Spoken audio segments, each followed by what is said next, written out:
Because I'm worth it. Yeah.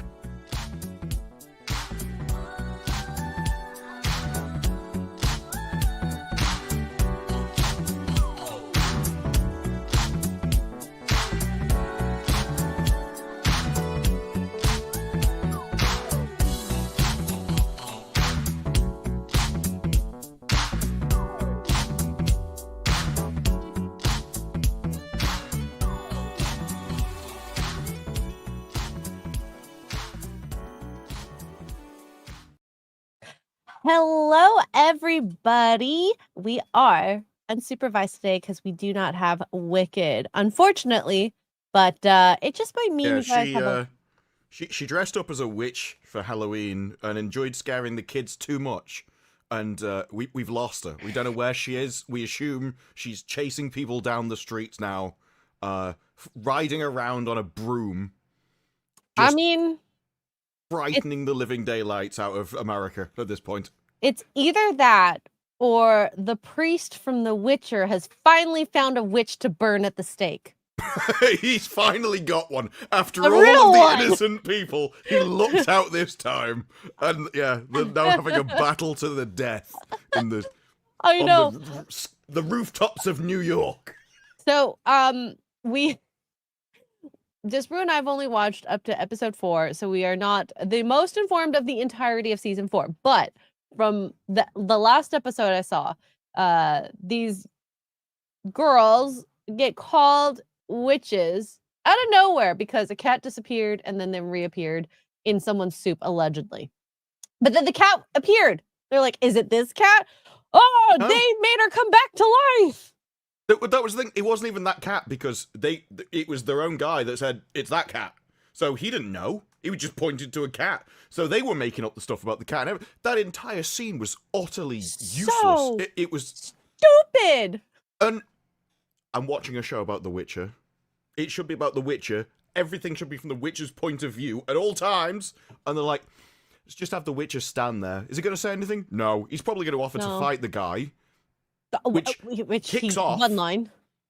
Well, yeah, he's like, I'm going to fight you. And he goes, oh, no, I don't need to do that. The reason we don't need to fight is because I've already come up with this thing where you have to touch a horseshoe without getting burnt. And the witch is like, yeah, that seems reasonable. What? Fight him. Me?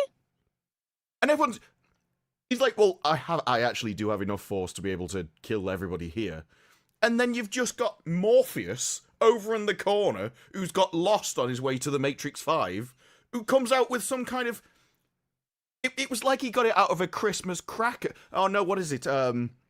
I don't remember the line. You do not need to use force in order to exact change, or something like that. Something prolific. It was like I expected him to start saying wax on, wax off. It was like he was training him to be the next Karate Kid. Or if you use force over a tree, then rooftop moon sky man won't come down and save. No, all the Asians are evil in this, except for the one other Asian who is horrible at being Asian. Well, that was it. So they had that one excuse of why we can't use violence, except for the time he did offer to fight the guy, and then everyone else comes around and just... It was like a weird... I think it was meant to be, although apparently it was in the books, but it seemed more like when you're in a game and you have to roll a conversation die, and you just choose multiple paths and hope you hit the right one. Except this was written by some kind of drunken... idiotic schoolchild that forgot why they were the last 5 minutes. I'm so sorry. It was so bizarre. The Witcher didn't do anything. You had a load of lunatics contributing to it. And in the end, it was solved because Morpheus could pick up a burning horseshoe. Weird. And then Nilfgaard came in. I mean, Nilfgaard came in. Where did they come from? And they're just like, oh, they just turned up now. It's like, we needed some reason to end the scene. Otherwise, we would have had to kill people. Duh. Yeah, because that was the thing with all of it, is even though Morpheus had just done the guy's actual, well, this is a trial thing, you knew that their next thing was, well, we're not going to listen to that. I've got another thing that I've lined up. In every kind of situation, they just went along with whatever the guy in front of them Like said. the And he was just lemmings, making yeah. it up. Like Well, the cat. and, like it could have been okay. So I can understand maybe the cat stuff makeup, but when it got to the trial by combat, I'm like, okay, this is getting interesting. Okay, maybe he'll call on a knight or something, or someone who has fighting skills, and end it that way. But no, God, it was so like, oh, suggest this. Suggest, it had nothing to do with it. Who does a horseshoe out of all things in like a medieval type of setting to settle an argument? No one. Well, yeah, I mean, he'd set up like an impossible trial by, can't remember what it is, but it was eventually no one can pick up a burning horseshoe without burning themselves, therefore. So it was meant to just be, it was like drowning witches. If they're innocent, they drowned. So, Oh yeah, if they're it was meant innocent, to they be the won't same problem. burn on the stake. But if they're witches, they'll burn by the fire. Wait, what? Yeah, it was just there was no logical reason to do it. He got really scared that I'm gonna have to fight this guy, and the way he got out of the trial by combat is by going, "We don't need to do that," and then it just ended. So there was no reason for it. So It wasn't like stupid. anyone won a conversational point. There was no intelligent reason behind the conversation at all. It was just whoever says the next thing, the other guy automatically believes it as reality. You know what it sounded like? You know, in like junior school or middle school when kids are fighting? No, you're ugly. No, you're ugly. Your mom is fat. And you're like, what are you trying to prove? It was like so someone with ADHD that can't focus on one thing long enough, and then his mind's just over there. It's like, yeah, but what about this? He's like, I don't care about that anymore. I'm going this way. And then it's randomly over there, and you're trying to follow the conversation that's just flicking back and forth for no reason. Yeah, you should not flick back and forth for no reason whatsoever. Yes, only ever do that with purpose and intention. Oh my God. So yeah, we both clearly did not like the show. I almost put like, do you hate the show? I mean, hate's a strong word, but some people would put that on it. My issue is because I can see why a load of the other reviews and everything despise Liam Hemsworth, and I'm not in that thing. I think he's the best part. I think he's the best part of the show. Like it's still, if this was about The Witcher and it was following him doing Witcher things, I think I'd like it. I thought the combat scenes were good. Oh my gosh, I actually liked the combat scenes, even with like as much as Ciri is a twig and whatnot, whatever with magical powers. They actually looked really good. Well, I meant more his stuff. Well, his stuff as well, but it's impressive that you can make a twig look like she actually can fight. Yeah, they did. With her, you have to do it. Well, they did do it where she kind of takes them by surprise. So there's the three guys, and she just kills them all in three hits. So that's the kind of train thing you'd expect. There was also one where she jumped into a guy, and it showed you like the knife going just over her and stuff. So I think if you're gonna have someone like that fighting, it has to be by agility and dodging, or just taking them down instantly. Pretty impressive given what the last season looked like. Season 3, so far compared to what I've seen so far, is the weakest in terms of combat. But then again, you put stories like I started episode 5 and the witches. They're all training to fight like witchers. Oh, that was bizarre. Like what? All of these people are mages. And obviously mages can wipe out armies. They can do way more damage. And then he goes, well, your magic, though, it gets you tired. You can get worn out. That means you're going to need something else. So for when these people are exhausted and tired, he's like, well, just swing around a bit of metal. No one's ever got tired from swinging metal around. It's like... he was like, well, now you've got an invincible, infinite supply of energy. He's like, no, that's exactly the same problem. And like... Yennefer being so almost maybe as good as Geralt, or Ciri fighting. Oh, Oh yeah, they had these two witches, and the redhead elf chick. yeah. It's so the two witches were fighting each other, which is just weird because you're mages. You would have a magic fight if you're going to have a fight. That would be your speciality. They wouldn't care about swords in the first place, but it was more everyone else that swords take a long time. People train for years all the time. And he had this one lesson with them where they swung a sword around for a bit, walked out, went, well, I didn't think we had a chance before, but I think we do now. We definitely have a chance. These women who've never done cardio in their life or lifted weights. They could swing a sword around randomly, but when they had magic, I thought everyone was dead. But now they could swing a sword like a 5-year-old child with absolutely no training. Now we can save the world. It was... God. Very strange scenes, but there's lots of that kind of thing.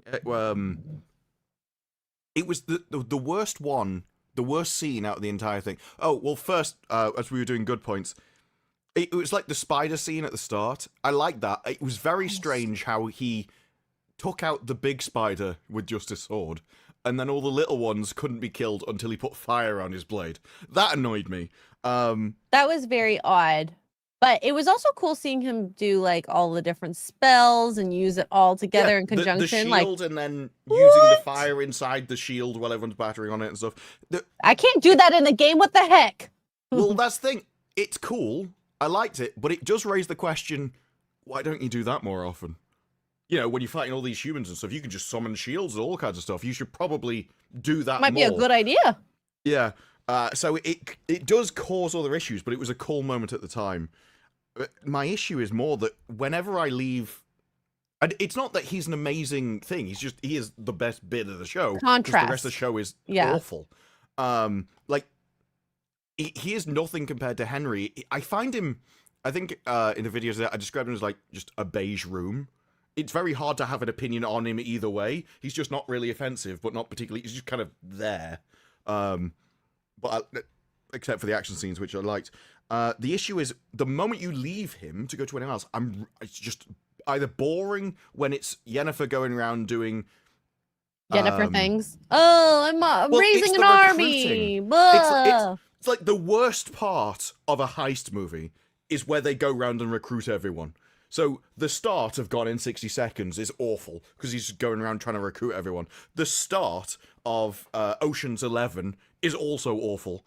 And that's the entire story for us, just going around from witch to witch to witch to witch. So, I can't believe you stuffed her down your bra. And that was an actual plot point of the most horrific thing that you could do to another witch is shove her in your chest. And even the fights that she had when she was using magic, like I wanted to have her 1v3 the other witches. Oh, but no, the Philippa, the Black Witch, had to come in and help her.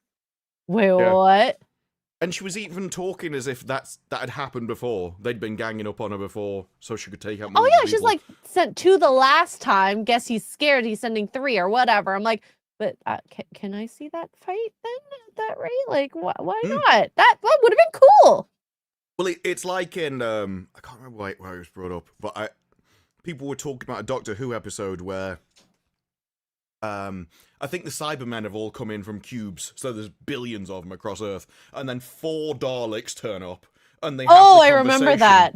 Yeah, they have the conversation of how many of them are how many Cybermen. They're like 7.6 billion. I was like, how many are you? 4.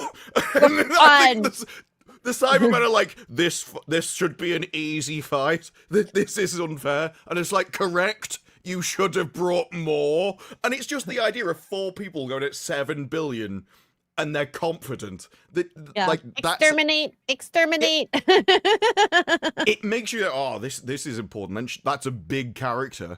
And you can't just undermine that. If the person wants to be an egotistical, arrogant git, they have to have something there. They can't just randomly get saved by somebody who slashes one of their throats as a bird's. Because then it just makes you think, well, why didn't the witches shoot the bird coming down? Why didn't the bird just slash all 3 of them's throats? Yeah, it's You That's end so up humiliating the people that she's fighting, and that makes her look weaker. There's lots of stuff like that, but I do think the worst moment, I think it was brought up on FNT, was Ciri being introduced to her girlfriend in the. Oh my god, I wish I was there for that. Well, I mean I was, but I wish I said something. So just to set the scene for those who haven't watched The Witcher, Ciri gets kind of picked up by the rats, which are supposedly this crew of misfits, but they're the scariest misfits that you'll ever meet. Question Yeah, it's like mark. awkward, annoying Zoomers is the best way to describe. It's Yeah. like you visited Portland. I've never been It, there it, and I kind of don't want to now. well, I think it's if you took just a Starbucks in Portland and picked 6 random people, it would be these people. Yeah. And like, so we got the kind of pseudo leader black girl who has ramen noodle hair and a Yeah, couple. by the way, if you're a criminal, making yourself stand out, not the best thing to do. No. Like, easily recognizable. And she's like dyed her hair disgusting. weird blonde. And it's like braided, but it's braided into some sort of weird, not even like a man bun top knot. It's like a knot right here, like of like spaghetti noodles mixed together. It's like somebody wanted the worst hairstyle they could possibly come up with, but also the most distinctive and memorable that no one else will have on the face of the earth. So just immediately get recognized wherever she goes. That is actually important for a spy because, well, a thief never be able to infiltrate anywhere because a reputation will always be in front of her. Yeah, we got a kind of like a chubbier, big white guy there who's just a coward, from what I can tell. That's his entire character. There's a ginger girl who's in a couple with another white dude of inconspicuous features. There's another white dude that's blonde that's really creepy, that's kind of like sus, that keeps staring at Ciri, also weird. And then this little girl who's supposed to be the scariest of them all that likes to do cocaine or something like that. And yeah, she's like addicted to it, but she's also the tiny little girl who is angry all the time and pissed off at everyone, but she could also beat them all up. She reminds me of like a Gollum, but more comedic. Or they tried to do comedy with it versus like menacing. Is the best way I could explain her. I'm not sure whether it's supposed to be funny or not. I think they might be going for comedy, but it's for a different reason than people. Because other people think, well, it's a tiny annoying girl who thinks she can beat people up. That's funny, and I think the joke is meant to be, but she can. And it's like, no, people have underestimated. It's like there's a tiny little girl in the writer's room somewhere, and she's like, people have underestimated me my entire life, but if I fought them, I could win. And everyone else just looks at her and goes, no, but she shouldn't. Maybe if the cocaine was like the Witcher brew, like the little potion, made her faster, stronger, who knows? The people have done that, haven't they? To be more effective with that. That was it. She blew a heist because she was robbing a guy who had it on the table, and rather than just like knock him out and take it, he's like, well, you can join me, we can have some fun. And so he escapes. Like she starts doing it in front of him. Save it for later, girl, just take the whole thing. Oh my god, get a Ziploc and take it off. It was like, well, they can't leave the room. Why? It would destroy her entire script. It was the only reason any of this happened. It would destroy what happens next because she needs to throw him through the window. Yeah, and like even then, because he's like thief, and it goes up, and she's just standing at the window staring down at him, so everyone can now identify her. There was no need for her to go and look through the window. She knew where he'd gone. What did she think was going to happen? Like he's going to fly up in the air or something? No, I've got to check he obeyed gravity. We didn't fall through a portal, did we? Well, Gary spoke about it as well, but it was also in one of the reviews. The episode 5, The Witcher isn't even in it. It's just a campfire episode where we get to hear everybody's backstory. Basically, a filler I just episode. started that episode, and Damn. Now I want to make sure I watch it with it 1.5 times speed at least. Ugh. This is the issue, though.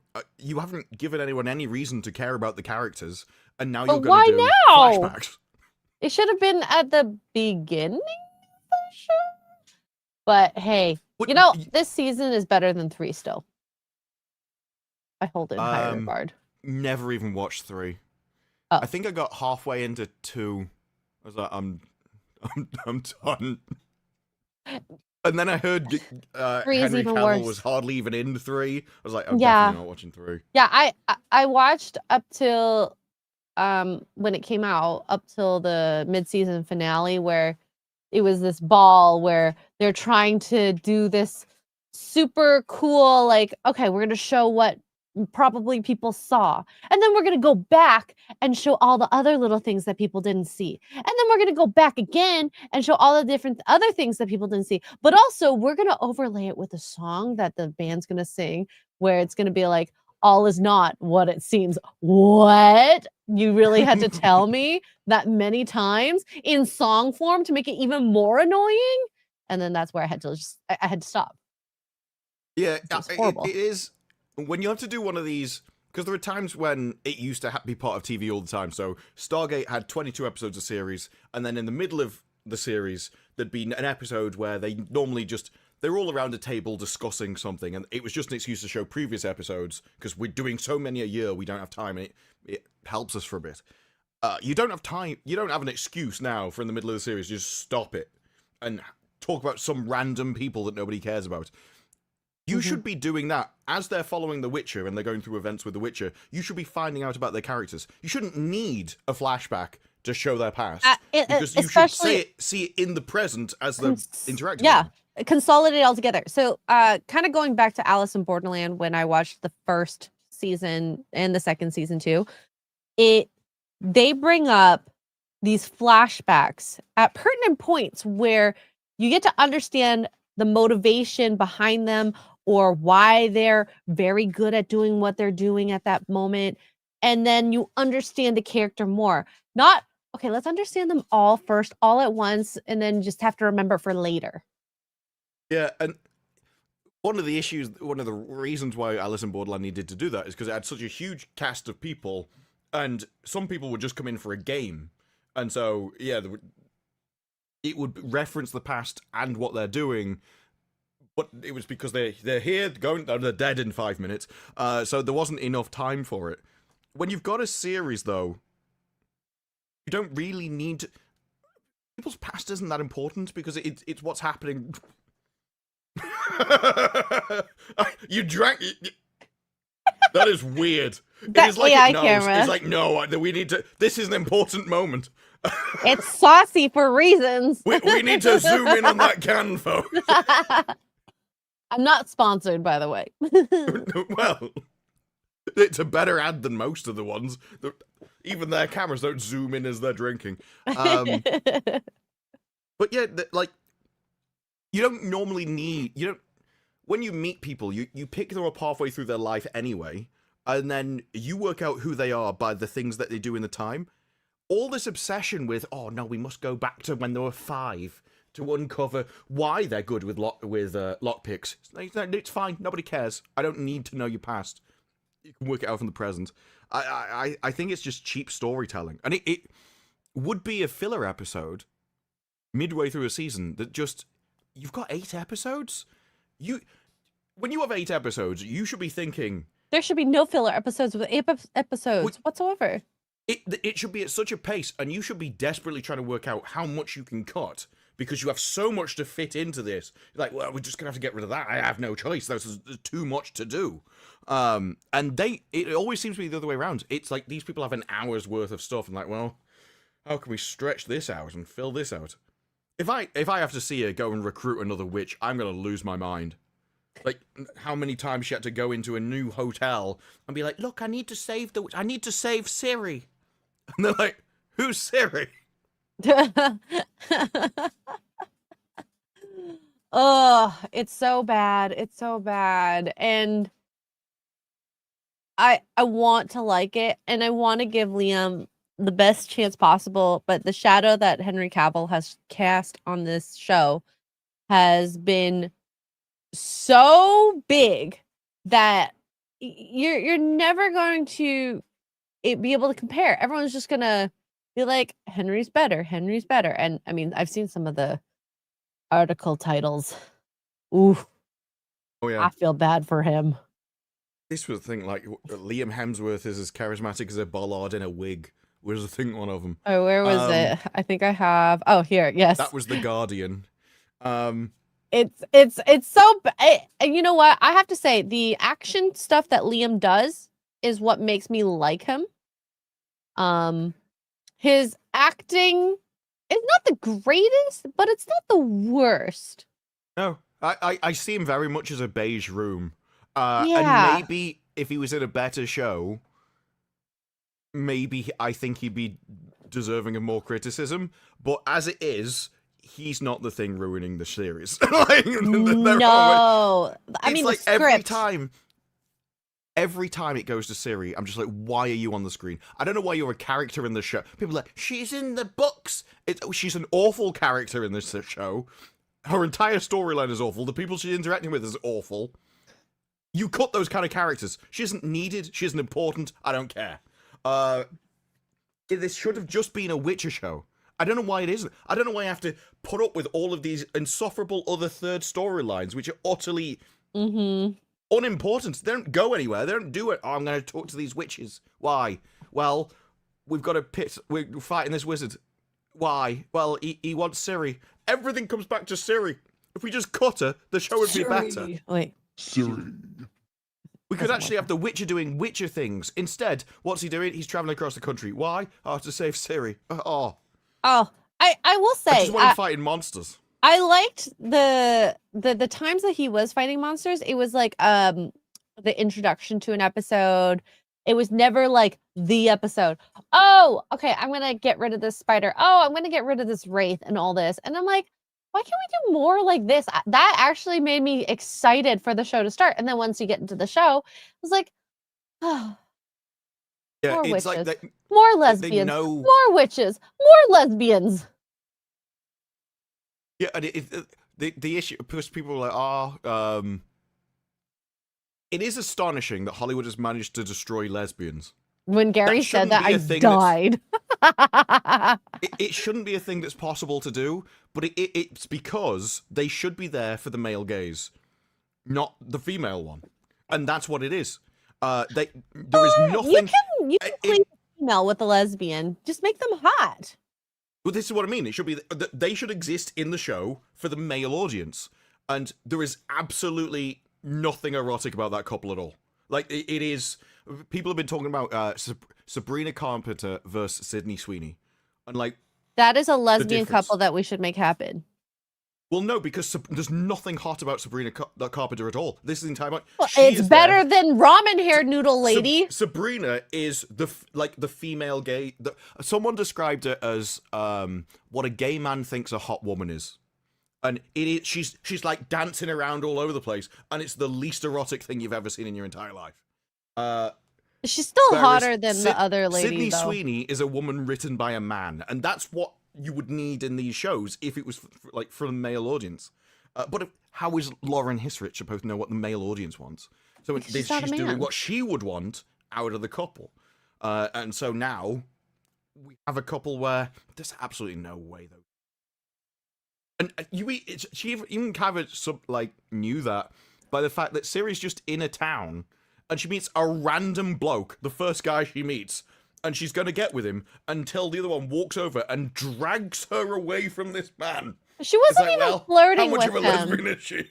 Yeah. I don't trust you. You're not a real lesbian. And I know she's in the like, book... she's mine. It's like, well, she wasn't 5 seconds ago. Yeah. Okay. Oh, going back, because we never actually talked about it. The way her and the lesbian girl hooked up. So, Ciri's in the back of the... It's not a truck. What is it? The carriage. It's covered. This guy comes up and basically kind of like lays it on really heavy on her. And says, yeah, it's like, essentially, if you don't sleep with me, I'm going to report you for this bounty. That's what he said. And then he's just like, I'll be gentle. In comes Ramen lady. In comes Ramen Lady, drags him away. Then she's like, oh, I can't believe he'd do that kind of thing to you. And then it's the next line. After this guy, if you want to be, well, it was non-consensual, he was going to force her and everything, she immediately goes, it was something along the lines of, it's a dangerous world here. You need someone to protect you. Would you like me to leave? And the only way you can interpret that is because if I do, he'll come back. And you're like, wait. So I will stay here and protect you if you shag me. Otherwise, he's coming back in here and he's doing it. But the thing is, this girl, like Ciri, is all intents and purposes, well-trained, strong. She can protect herself. What? She should be able to slaughter that other guy. Now, from the start of the Rat series, it starts with a pub brawl, essentially. And all of the rats couldn't fight, but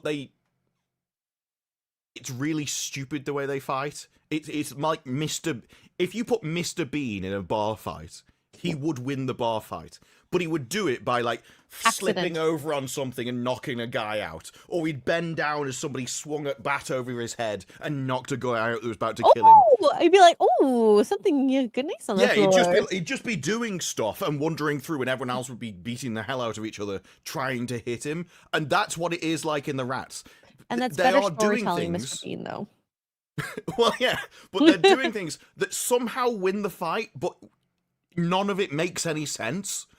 Like, there are big warriors that get tripped over because, I've tugged on your leg a bit. And Ciri would definitely be able to have beaten him up. Yeah. It doesn't make any sense that she wouldn't. And the book, allegedly, the missile, she grooms Ciri and makes her, succumb to her seduction, in a sense. Whereas in this show, they portray it as a love story. Yeah, oh, they're in love. I wouldn't have minded in the story if the story had pitched it as it actually was, that she was basically doing exactly what he'd done. Because he came in and he was like holding the bounty letter over her, you can shag me or I'm telling them. And that's what the woman did. She's like, well, you can shag me or he'll come back. If they'd actually pitched it as the thing we'd just seen, and it was pressure, she didn't want to, but she did it anyway, fine. But it is the fact that suddenly we're dating, and now we're in love. But Ciri isn't, because she's also after other blokes in the town. But no, we definitely know it is love, even though if I don't drag her away from every man that walks past, she'll cheat on me. No, it's love. And then we spend time all day together after we steal things, and we play carnival games, essentially, and get tattoos together. And oh my gosh, this is the most romantic thing ever. Yeah, and Ciri, that was a tattoo. Ciri changes because you're supposed to think that she's getting involved, she's getting into the crime and stuff, but it happens out of nowhere. Just loses it on some woman and does the most stupid. I've cut her hair off, and that's supposed to showcase that she's getting lured into the dark side. She's going into the criminal underbelly. She's becoming one of the rats. And the way Lauren Hisrich chose to do that was she cut some woman's ponytail off. Guys, you don't understand. Hair is like my identity. There's just For some so women much. it is. No, but this is. It does showcase the difference between what men and women value. Oh no, you cut a woman's hair off. I don't care. Why is this a big scene? And no, now she's sending people after it. Why? Oh, you cut her hair off. It's such a stupid motivation, but I'm sure it makes sense to Lauren. She's, this is super important to everybody. I'd be like this if I had my hair cut off. Oh, well, okay. So there was someone that posted on Twitter, and this is where I will agree with Lauren. In her view, this is like the worst thing that could happen to a girl. There was a post that said, what's the worst thing that ever happened to you? And some girl wrote, when I took my makeup off, whenever I take my makeup off, I cry. And I'm just thinking, wait, what? This Then they see has what to I be a actually look joke. like. No, But some no, people are no, like, I've seen it. No, there was a trend that went round maybe 18 months, 2 years ago or something, and there was some kind of, it was at the start of video filters.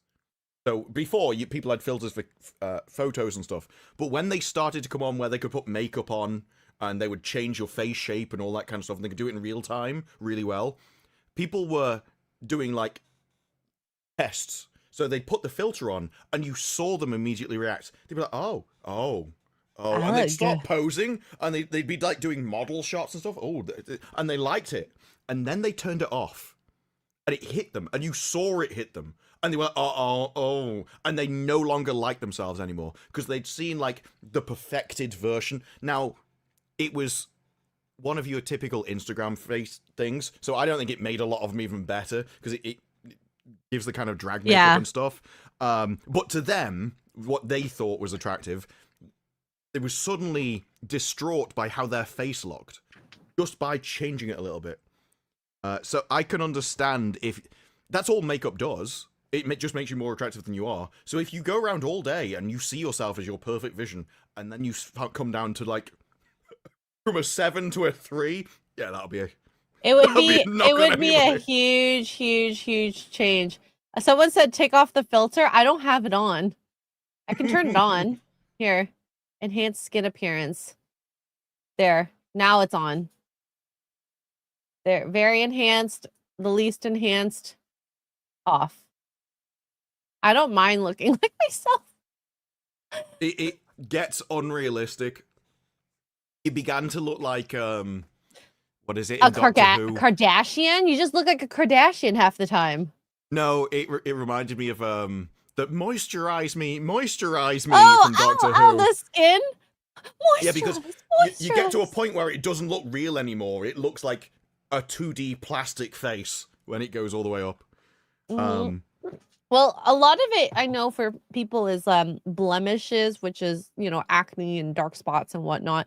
And I've never had a problem with dark eyes, but like I know a lot of people get very self-conscious about that. So that's why Lauren Hisrich says, oh my God, getting my hair cut off is the worst thing. But guess what? There's hair extensions. It's okay. It's not I think hair extensions is less egregious than putting makeup on, in my opinion. I don't know why you wouldn't just grow your hair out though. Now, well, if you got it chopped off, yeah, in that sense. No, yeah, but just in general, hair extensions has always been weird to me. As you can just, there must have been a time when you cut your hair and now you want longer hair. Just grow your hair. But some people have like hair extensions all the time. It's really strange. But it's just this is the issue. It's a male show. The Witcher is a male series. It's come from a gamer demographic. And so that should be the target audience. And instead we have Lauren Hisrich telling me how cutting someone's hair off is a major... and it's like... I could even get behind the idea that a queen is really offended by having a hair cut off and so chases them down. But it's more the Ciri side of, this is supposed to be her big moment of, I'm embracing this criminal empire, I'm joining the gang, I'm one of you. That's the turning point in the story. And it's her cutting someone's hair off. It should have been just like a little nick on the face. Oh, you're going to have a scar now. Good luck. I think that would be way worse than getting her hair cut off. There's a way she could... like, they could have had her, like, where she'd killed an innocent, but she didn't mean to, or she had to do it to get away, and then, rather than face, like, the consciousness of it, and face what she'd done, instead, she just throws herself down the path, and just fully embraces it, rather than be like, oh my... I think seeing a struggle of her with, like, good and evil, because, like... the episode in season 3, there's a whole entire episode of her wandering through a desert. I hated the episode, by the way. And she's struggling with this idea that they abandoned her family. And like trying to find a way out and surviving and struggling with your thoughts. And I think they could have done it better to portray the idea of having your intrusive thoughts of, oh my gosh, I have no one, I'm dying, they abandoned me, I need to turn evil or something in order to do that. And then having these band of rats save you and having that, like, okay, I have a family that loves me and I have this pseudo new family, but they do a life of evil versus the other family. It's like trying to figure out who I am. But they don't portray that very well whatsoever. It's like, even the way you described it, going through the desert and she's just facing her own mind. It is far better if you put people in like actual normal situations and make them choose between things. So in the games, you will have side quests where it's like, how do you deal with this ghost, even though she's a corpse of this? And sometimes there are no right answers, and you can go back and all of them lead to horrific situations, but he has to kind of choose the correct morality for him in the quest chain. And that's in the games. Just take those quests and put them in the show. It is better than what you're doing of having everything be a struggle in someone's head, or the only way you find out she's turning to the dark side is by cutting someone's hair off, or she's walking through a desert focusing on her own internal thoughts. Like, what is she, a 13-year-old goth? It's like, oh no, I'm really upset all the time. Grow up, you stupid tart. Are like 13-year-old goths because they've not grown up. Some of these people who are writing the story, which I guess we can get to this article here. Why Netflix The Witcher adapted the books and not the video games. Showrunner Lauren Schmidt-Hissrich addresses some gamers' concerns.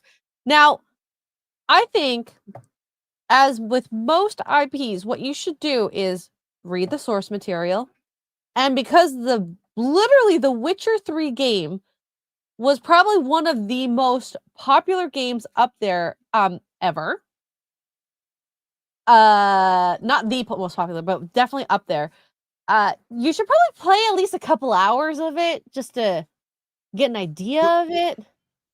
This is like, it's a rather unique property. So you could argue with things like Lord of the Rings that more people have still probably watched the movies than read the books. Yes. But the books are still massively popular. With The Witcher, that's just not true. CG Projekt Red bought the rights to the books, and Sapkowski sued them because he barely got any money. He sold his books for next to nothing because he didn't value them, because they were basically a nothing series that not many people had read outside Poland. I don't think they were even translated.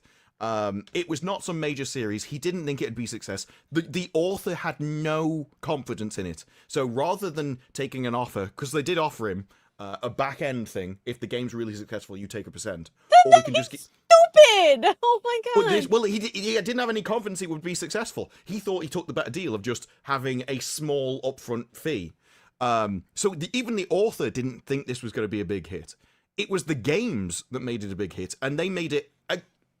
They broke even the author's expectations massively, to the point where he sued them for it.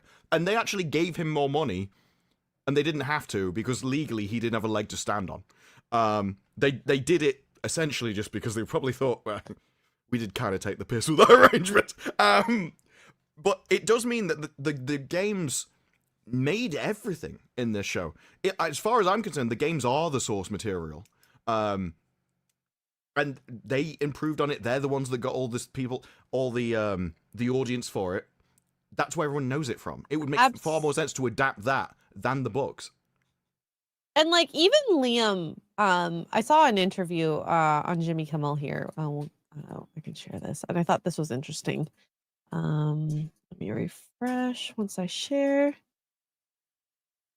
My agents out sort of out of nowhere, and they're like, "Well, how do you feel about stepping on to play The Witcher in this series?" And Henry Cavill had done 3 seasons at that point, and I'm a huge fan of his, and I'm a huge fan of what he did with that. Pause? That contradicts. No, there was another article that came out that said he was approached after season 1. Because it became a big deal that people were like, "What do you mean? Have you Wait, been trying what? to get rid of?" Yeah, Find remember where I find that. I'll if you can, I'll play the rest of it while you try to look. But a character, and they asked if I'd want to come and do the last 2 seasons, and I'd played the video games 8 years before that. Yeah, me too. Yeah, did you play it as well? Of course. You did. So you didn't have a girlfriend at that time? No. Yeah. so he played the games. His source material is the games. He never really stated if he read the books or not, but he played it. He knew what the other source material is.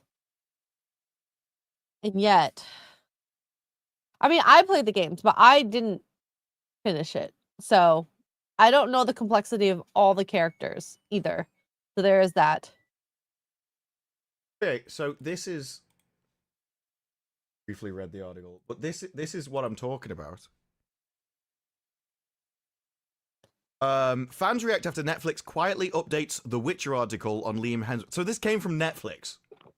Replacing on Liam Hemsworth replacing Henry Cavill. Following the release of the new trailer, streaming service Editorium, in an interview with Liam, including a surprising timeline detail suggesting Hemsworth's first approach of taking the role of Geralt back in 2020, immediately after season 1. Initially, the article stated that the journey began with a phone call in 2020 while he was at home in Australia. His agent told him, "We were interested in stepping into the world of Geralt, continuing the series. He wasn't sure when to take on the role. I felt like he was going to blah, blah, blah." So they were looking to replace him even after season 1 because they didn't like how he was. That was after season 1, but obviously Henry Cavill stayed until season 3. Which is why when he said that, and he's like, well, it came after season 3, it's like, well, that's what everyone assumed was the timeline. That he was essentially hired after Henry had already decided to leave. Oh, that's not what Netflix said. His eyes on him then at this rate. They wanted to change from him season 1 because they knew how difficult he was. And guess what? After Lauren Hissrich's little post on Twitter about, oh, Liam stepped into the role so perfectly for you. Now they're going, well, the mention of 2020 is likely just a typo. We know how the internet works. So I mean, this was the thing is, if this was put out by Variety and Variety did an update and went, no, this was wrong. Variety would update it. But this was Netflix, and there hasn't been a correction going, no, sorry, we made a mistake, this is a typo, like you would expect. Also, when was that post made? The 2020? Or the article? It said after release of a new trailer, October 8th, so earlier this month. Damn. That's hard to place. Who knows? I would not be surprised, being in Hollywood, the backstabbing that they would prep someone like this. We want you. We think Henry's going to come out. Would you even be excited? They just want to know if there was interest on Liam's part to do this role. And to be honest, maybe you should have just hired Liam from the start at this rate. Not that it would have made it any better, but it would have been easier for Liam to just be in the role from the beginning. The thing is, no, there's we know how Henry got cast for The Witcher. It was because he was such a fan of The Witcher. He essentially told his agent, "I want this role," and he was messaging Lauren before she'd even written scripts or anything. She wasn't even thinking about casting. He'd already put himself in front of her, and so he kind of got it just from interest, being the first on the scene, and just obviously being correct about it. And at the time, she probably like, oh yeah, I want a fan to do it. I think it only became a problem when he wanted to stick to the source material, and that's not what she wanted. It wasn't even stick to the source. Yeah, go away from her vision of what she thought the source material was. Yeah, well, when I say, yeah, because there was another comment of hers where she's like, well, the books get their version of Geralt, and then the games get their... I want my version. It's like, the thing is, you don't matter. Nobody cares about you. I don't care what your version is. The most entertaining version of Geralt, not your version. Your version sucks. Guess what? The Witcher has been slowly dying. I mean... from season 1 to 3, and now it's just gonna go down a pitfall. Like Blood Origins had such a bad reception of it when it really shouldn't have, because the Witcher world is interesting. There's so much you can do with it if you really wanted. There could even have been a Yennefer spin-off. I would have probably wanted to watch it if you did a good job showing The Witcher in Witcher and not the Yennefer show on The Witcher. Well, it's the same with all these series. Like Stargate, you would not have. Stargate didn't lend itself to spin-off series, but they made it work. And it's a talent that people used to have of got a good series, it's built up, it's got fans, you spin it off, you can do it again. Star Trek, again, loads of spin-offs. All worked because they all knew what the original course concept was, knew why people were there, and was like, how can we give them something similar, but with a different spin to it? And so each one was unique in their own way, and then that's why people have their preferences. Now people can't even make one good series and then want to spin off other stuff from the crap that nobody likes. It's like, well, of course it doesn't work. There was an article recently about the Marvelization of Doctor Who. It's like, well, it didn't work. It's like, yeah, but it could have done. But you killed Doctor Who as you were trying to spin it off. Because guess what? Doctor Who did have spin-offs, right? Yeah, it had quite a lot, yeah. It had Torchwood, it had the one with the one lady. Mary Jane Adventures, I think it's called. Yes. And it could have worked, who knows? But they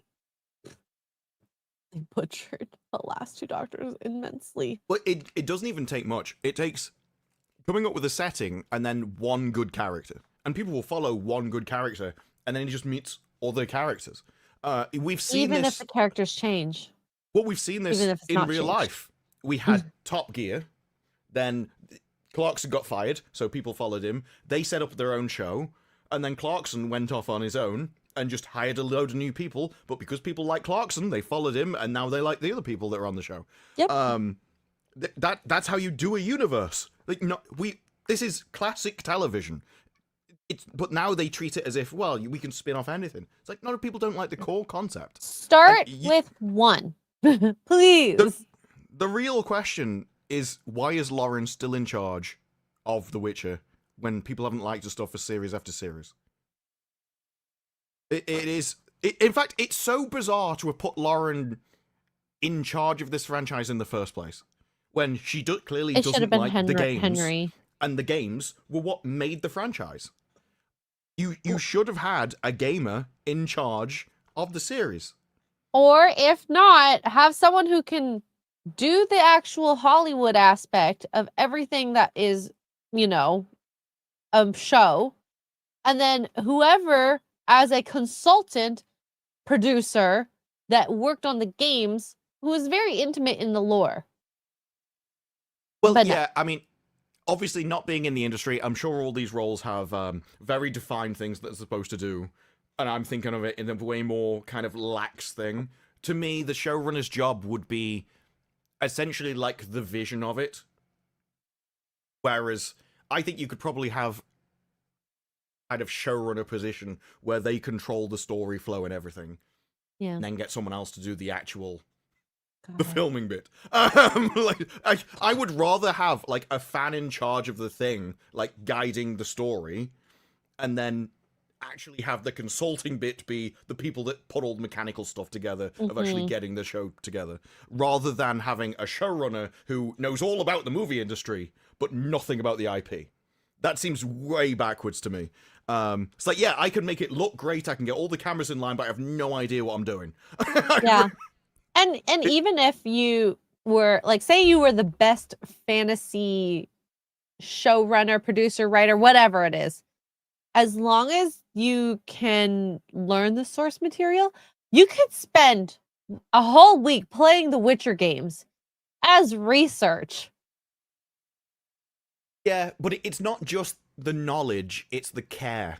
So when she goes, she clearly doesn't care. The books aren't going away, material. the games aren't going away, you've got your own witches, but I'm making mine. What you're saying is, I'm more important than this IP. My opinion about this IP is more important than the IP. The fans' opinion. Well, it's the Beau DeMayo quote of IP, like franchises are in that ego check, and she failed. Because Yep. you have to realize that the IP is bigger than you. You are being entrusted with it, and therefore you should treat it with the care of the IP deserves, and that you don't matter. And all of these people, they just need to be told they don't matter. You're irrelevant. Nobody cares about you. Because it is their own ego. She's like, no, it's a stupid game. It's some books and a game over there. But I'm an artist with a vision. It's like, no, you're just pointing camera at things, love. It is that ego check that they fail, and that's what gives them the confidence to go, I don't care about any of this, though, really. We're doing it my way.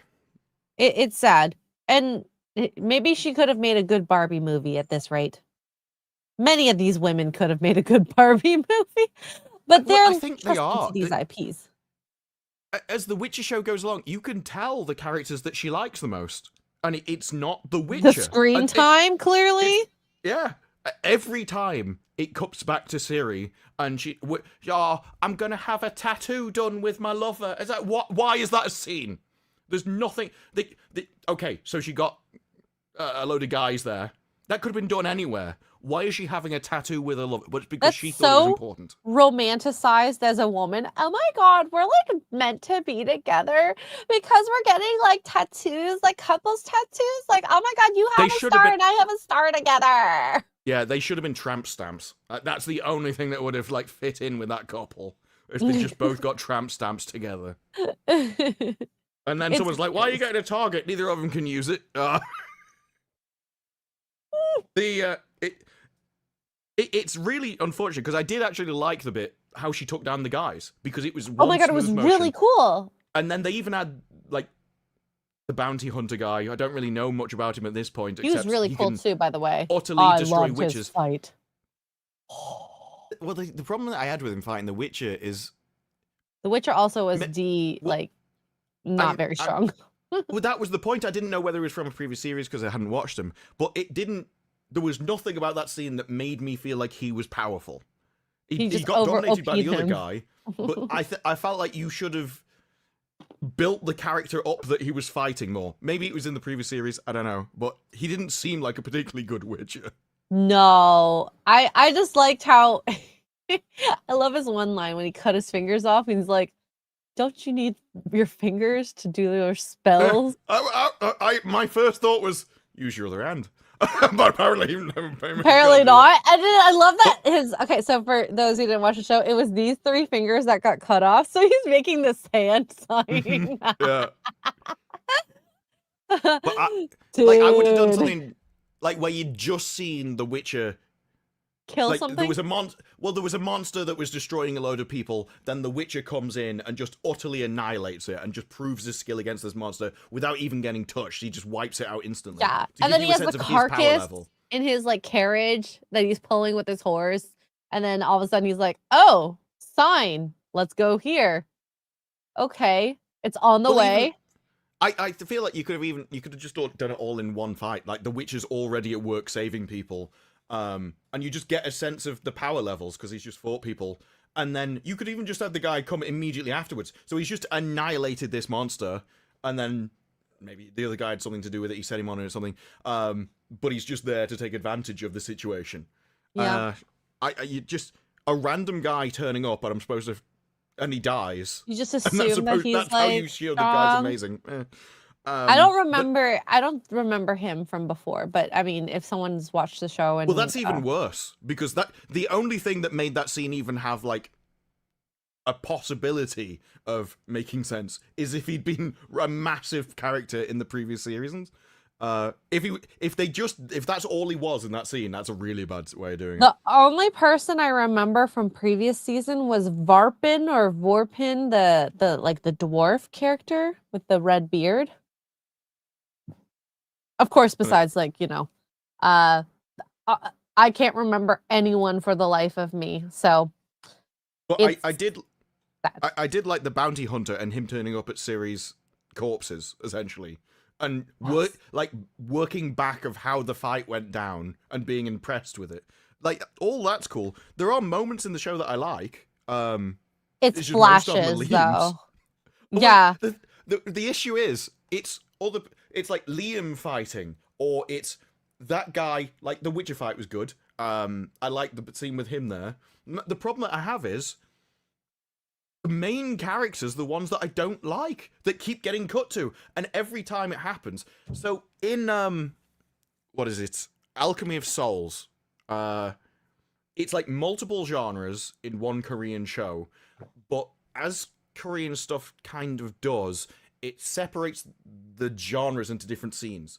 So you'll be having, this is sort of his anime fight scene. This is the political scene. This is the romance drama. This is comedy. And by the music that's told and the characters in it, you can tell what scene it is. So there are some scenes where it just goes into like the comedy romance stuff, and I just kind of mentally check out, and then it goes back into something I care about. The issue with this is every time it cuts to Siri, I'm like, oh no, not these people again. When it goes to Yennefer recruiting, oh no, I can't. I know, and Yennefer really, she is a cool concept, especially in season 1. I liked her. I liked her character in season 1. And then now that she's fallen into this, like, well, I'm a leader and I'm going to fight and have all this, and it's just like, you annoyed me in the last season or season 2, where she had no powers and she's crying the entire time, and I'm like, I don't care. I don't care. Why are we so concentrated on this story? I liked in season 1, there was a bit where to become a witch and to gain the power of magic, you basically have to sacrifice your womb and your ability to have children to gain the power. And then using that as a motivation for a woman of trying to like become fertile again because you really want a kid is a motivation that I think both like men and women can get behind and understand. Now we've gone completely past that. Like all of that's gone. Admittedly, it's not something that's going to affect you forever, kind of thing. I get it, but her now motivation is Siri. She's my daughter. She's my daughter. If I don't care about Siri, every single character in the show's motivation being Siri destroys the entire show. It's a really bad thing to make. Oh, Siri though. But what about Siri? And the trailer is just, we need to save Siri. Siri's so important. But where is Siri? I'm traveling across the universe for Siri. It's insufferable. It's the girl who's the key to everything. Insufferable people. Yeah, and everyone can be likable, even if the source material, which Lauren says she's following, which I kind of believe because I heard this book is not as good. It's just, and then don't adapt it. Yes, and kind of getting back to that. Let's get back to that article.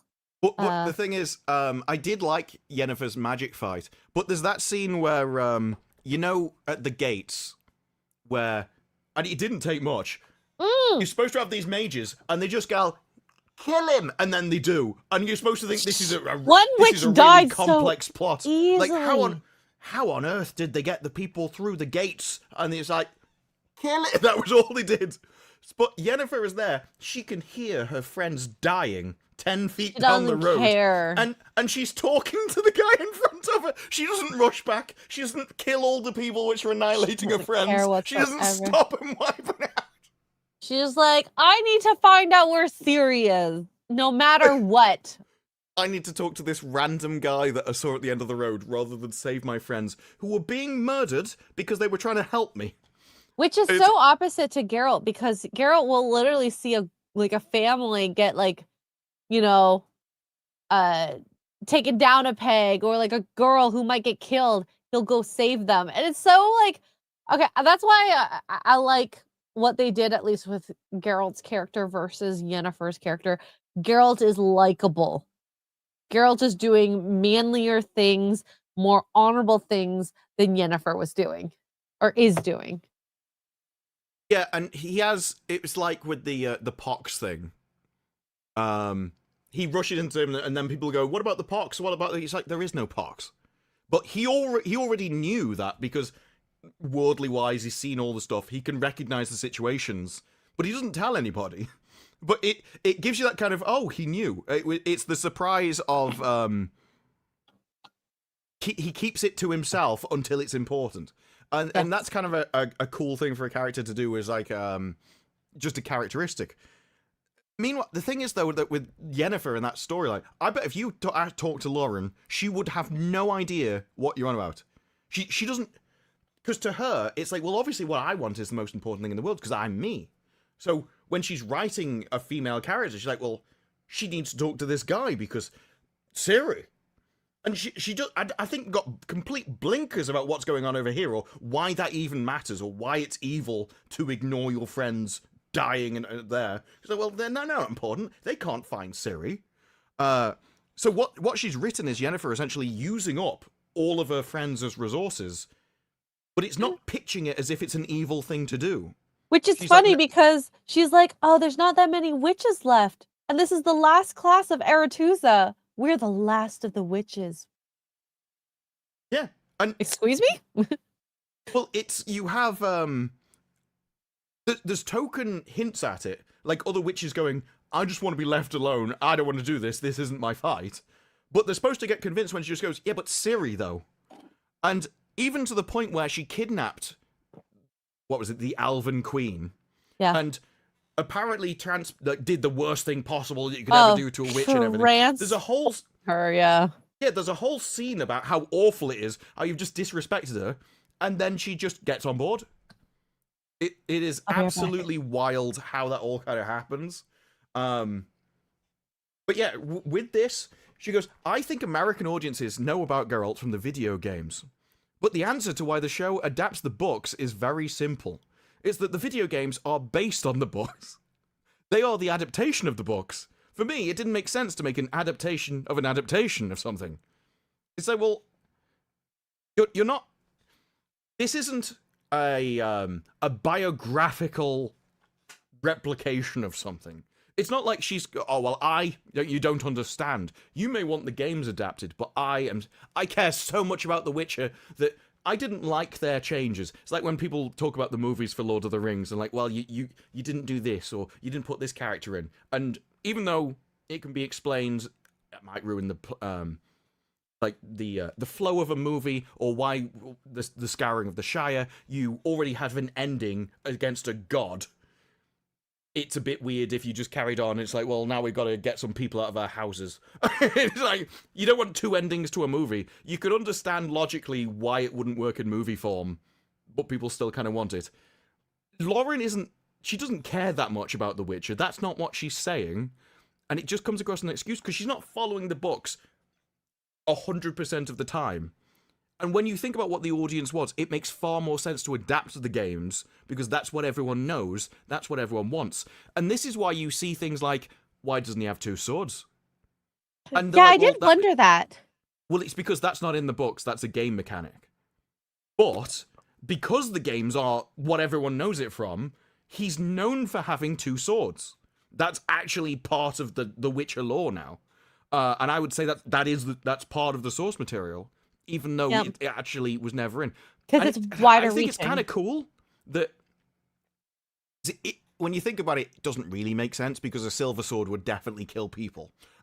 So it is a bit weird. Maybe it's lighter and easier to manage. But it would give you reasons for the story. So when he's fighting that ghost, the immediate answer is, you know there's the ghost there, you know how to beat him. Why did you not have everything prepared before he came out? But all you could have done is, well, he lost his silver sword. It got knocked out of his hands. He got distracted with something. He didn't have it immediately available. And so now he's swinging his real sword at it, even though he knows it's not going to do much. You would never do that, though. That's stupid. There's loads of... You could come up with an infinite number of reasons of why he temporarily couldn't grab his silver sword as the ghost came out. But it would still make more sense rather than just have him waving round a sword that just doesn't do anything to it. Yeah. And I also think that, having multiple weapons against things looks cool. It just would be more cool in a fight. Because he could use both, that he doesn't do in the games, but it'd still be cool if he's like fighting magic beasts with one sword, at the same time fighting humans with the other one. You're right. You should just use the one sword you could use against magic beasts on all things. Yeah, it doesn't... It's so silly. A silver sword definitely kills people, so it doesn't. Yeah, but if you said it was because it was heavier, you didn't want to use it for stamina reasons. I could understand that. You could do lots of silver's too soft, so if you swing silver against another sword, it'll break your silver sword. You can't. This is the whole thing. you can come up with canonical reasons why any of this kind of stuff happens. People aren't that specific about things. As long as it feels like it fits in the universe, it's fine. This is why in Star Trek they can keep having a tear in the space-time continuum, and everyone just goes, fine. Because it feels like it fits in the universe. Yep. And the thing is, when you're coming at people who have enriched their lives with playing a game, hundreds of hours in a game, by the way. I don't know about thousands. Thousands might be overdoing it, at least with Witcher. Yes? No? I'm sure people have done multiple playthroughs, and there will be people that put thousands into it. A couple. When you're dealing with the most detail-oriented audience, I'm sorry, judging by the way some people play, and I'm like one of the worst gamers I know, okay? I'm very not detail-oriented. When you're like, oh, loot here, this is happening in these corners of the map. I'm like, how did you even know that? You're not going to like fool these people into thinking that your version is the best version, because that's not the version that they've been playing. Like in the article, she says, I think American audiences mostly know about Geralt from the video games. So why didn't you adapt that? Yeah, because she's like, well, it's an adaptation of an adaptation. No, the games are not an adaptation of the source material. They are the source material.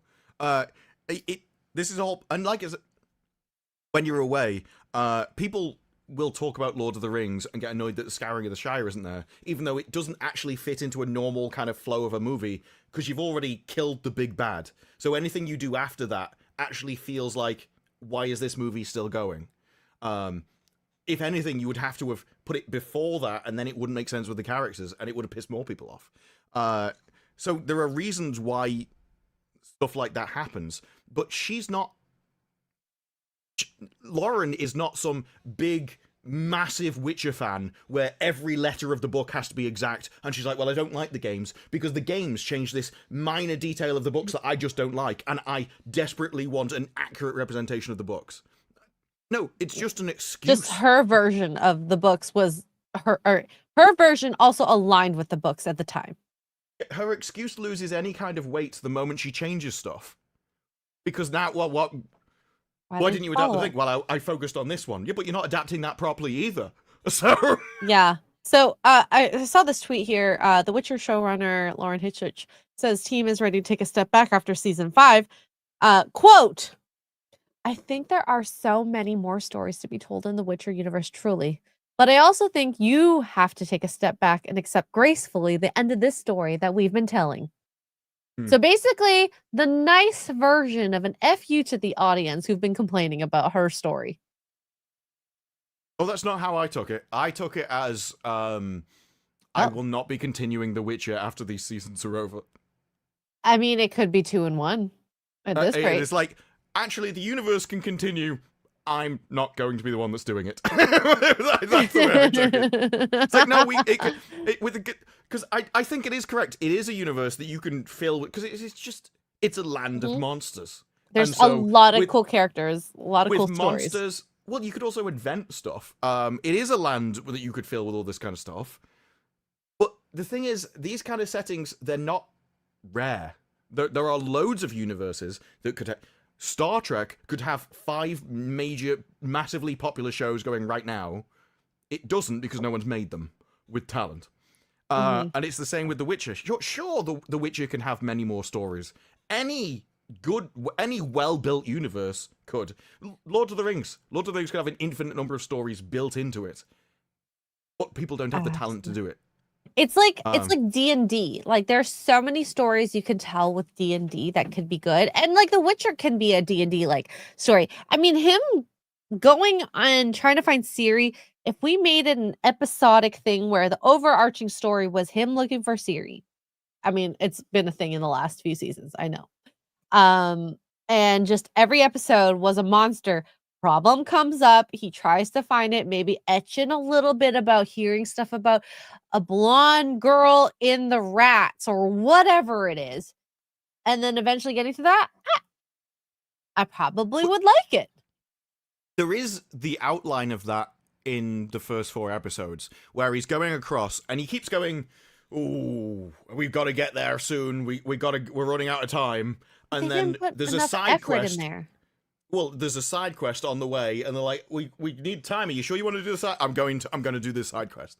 So even that was a bit gamey, but the issue that should be the main thrust of the show. That should be the main episode, not an intro. Yeah, that even in the episode itself, it feels like a side quest because it's like, we'll do this.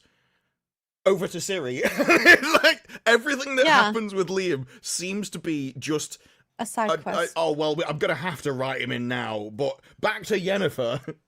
And the funny part is his story, even if it was made with the most nonchalant, non-detail oriented, like eye to it, was the best part of the show. Yeah. But stories aren't at their core particularly this is one of the reasons why A hero's journey. Yeah. It's been told thousands of times. It'll be told thousands of times more. And at its core, it's basically man slays his enemies, overcomes adversity, and saves the damsel in distress.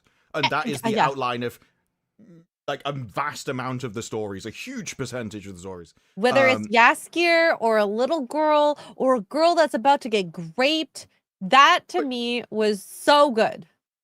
Not the raping. Or like look, I read Milking Farm. That was just what I needed afterwards. She just wanted to fall face first into that, I heard.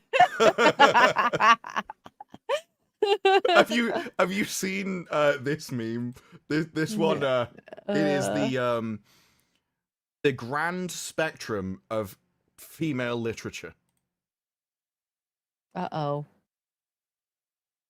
The spectrum Margaret Atwood's breeding property goes from The Handmaid's Tale to Milking Farm. One is breeding but property of the government, and then there's breeding property but with monsters.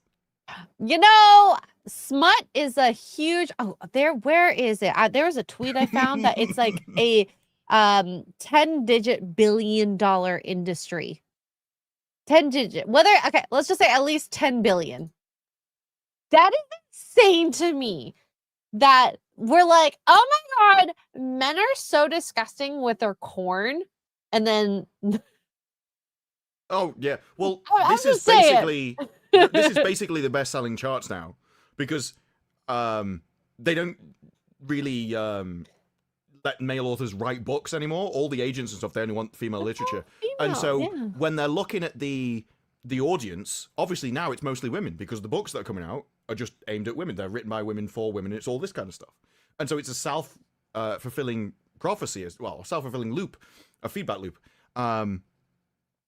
where these books are the only things getting written, so the only things getting read, so the audience is all women, so this is all that's getting written again. But they are selling in huge numbers. It's a profitable industry. This is where these women should be catered to, not Hollywood, not TV like this. Like, it makes no sense whatsoever. This is not. You could have a Milking Farm TV show. The problem isn't. It would be great, but it would have to be on Pornhub. Sorry. Well, yeah, but what I mean is, like, the Handmaid's Tale, that's a TV show. You can have those shows. The problem isn't those shows existing. The problem is, why do I have Lauren Hisrich making The Witcher? It's like, you are taking a male property and then having somebody who doesn't know how to make male stuff make it. And so everything becomes The Handmaid's Tale. Everything becomes Barbie. Everything focuses on the feelings and the random relationship with some ugly woman rather than actually it only being there to titillate the blokes. It's about the priority. Because these kind of stories, there's a great story, The Norse Gods. There's one where Thor has his hammer stolen. So he kind of loses his power. So he turns himself into a woman. What? Seduces the guy that stole his hammer, because the guy is like some kind of king. He seduces the guy that stole his hammer, marries him, has kids, and then eventually, over his lifetime with this king, eventually find out where he's keeping his hammer, takes the hammer back, and slaughters everybody in the castle. Including his kids? I can't remember who kills the kids. I wouldn't be surprised. But this is that's cold. Yeah, but when they do these stories, part of the interesting thing about the stories of the Norse gods is they believed them. To them, that thing, their gods were people on Earth. And so they genuinely believed that Thor That's was going wild. around the Earth doing this when they told that story. But all of those, all the Norse god stories and everything are only stories that we tell now. They go through the same kind of problems, the trials and tribulations and stuff. It's just, you do a story about Handmaid's Tale, you lose all of that, because the entire point of the story is, well, she's breeding property. And that's the hook, rather than it being, what will you do to get your power back? Which is a way more interesting question. I've never watched it. I know a lot of people that like it, but I don't know. It doesn't interest me. Maybe I'll watch it just to enrich myself and understand the female mind, because apparently I don't. I really don't. Yeah, I think it... You can be brought up under, like a masculine moral system, and then I think that gets imprinted on you, and you don't think in that kind of term. But to them, it's kind of it is the fantasy of being a 4 or a 5, but still being the most desirable woman on Earth. Because it is essentially... You would lots have of your been without the internet. Well, yeah, if you were... Well, if we're still in a small town, you were local people. Yeah, everyone would have paired off naturally. Absolutely. I miss those days. As we're on the internet right now talking. But, yeah, because that's all this thing is. I think most of the women are infertile, so you're left with just these fertile women. And if you, as has been pointed out, that red bonnet outfit is only the fertile women. There are other outfits, and they never dress up as them. Whenever anyone dressed up as that show, it's always the desired women, which in the show is supposed to be the most horrific thing that you can have. So, it is an interesting thing. Both are kind of based around sacrifice. Men sacrifice themselves to try and save somebody. And women are like, well, if I have to save the world by shagging this attractive man, that's a price I'm going to have to pay. It's an entirely different You know what, Disparu? I'm willing to pay. It's like, yeah, look, if an asteroid is coming down and it's going to wipe out Earth, but the only way I could stop it is by shagging Henry Cavill, then that's a price I'm willing to pay. It's pitched as the sacrifice. It's like, well... I know. It's why it's always, oh, but my family is starving and my sister's been taken by this barbarian king. And it turns out he's like some Adonis with a 6-pack. I was like, the only way I could save my sister's life is if I marry him and live in luxury in his palace. No. Oh, no. It's like if James Bond, rather than well, no, James Bond doesn't really sacrifice. I suppose he kind of does in a way, but there's more obvious things. If anyone had to go through something horrific, and he's like, well, rather than going through that, instead, to save the universe, you just got to eat a cake and then get with Sydney Sweeney. I was like, well, I think I can just about manage that to save the Earth. I am ready to do that even. Let's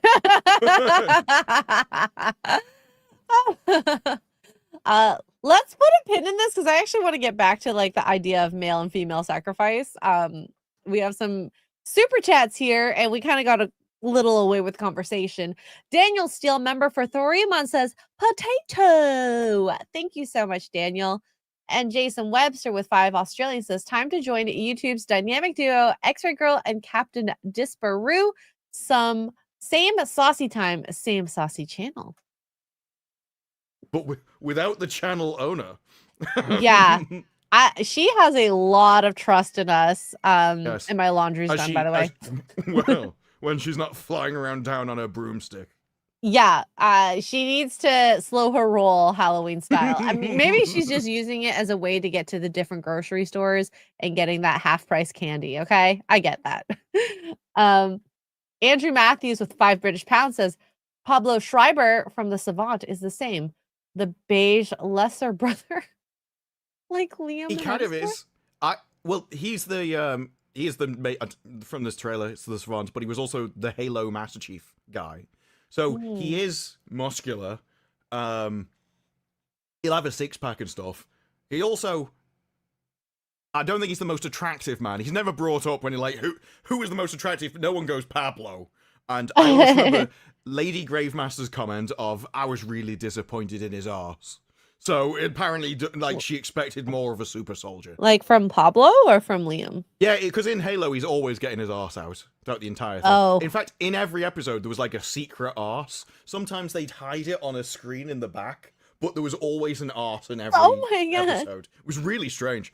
I'll have to say, Liam at least is still a very good-looking brother. Pablo, I don't know. Yeah, but it is the savant though, because that is, well, if I have to save the world from these extremists, and the only way I can do it is by shagging this muscle-bound hunk with a six-pack, then I will infiltrate that every day. It's like, how much are you really struggling with this? Oh. Even in that trailer, it shows you the story. She's with a boring, safe husband, but she longs for the dangerous right-wing extremists who with the six-packs rather than the family man at home. Yep. Diabetes El Jiz for $1.99 with nothing to say. I wasn't expecting that name. Why is Garrett's face your avatar?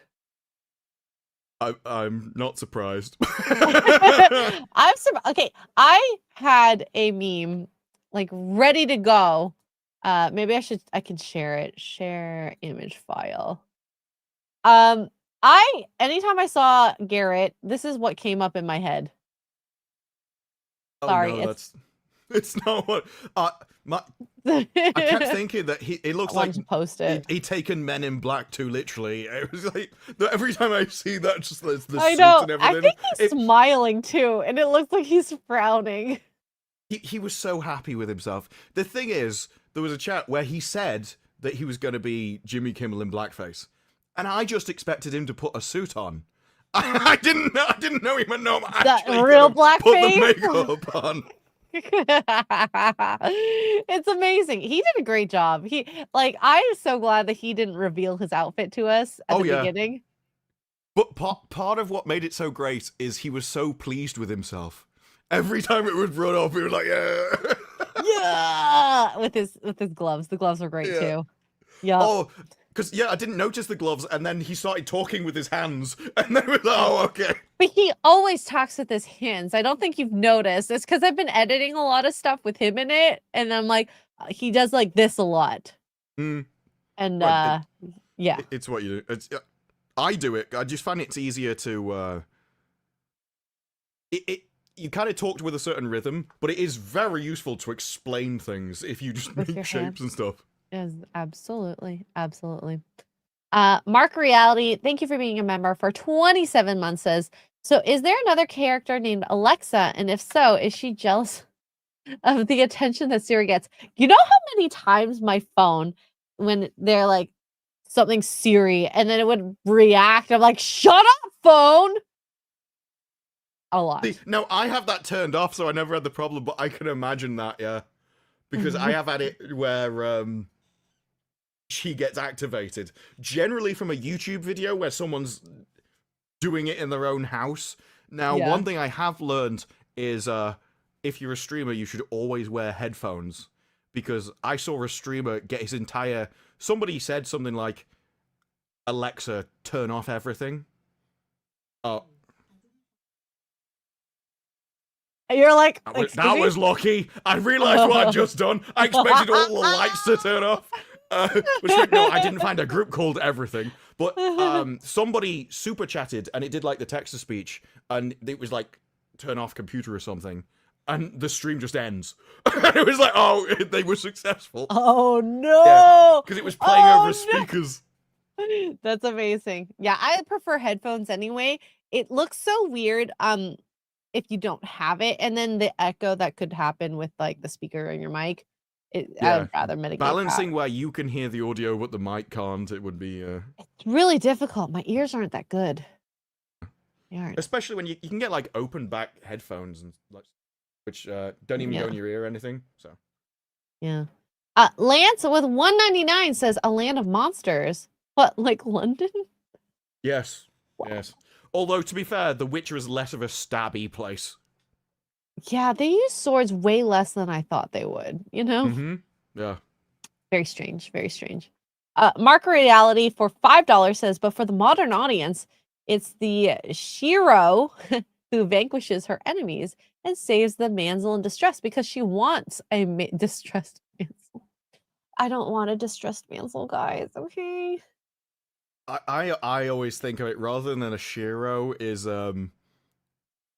Captain Marvel that did it first, where it went a hero. Oh no, it went a her.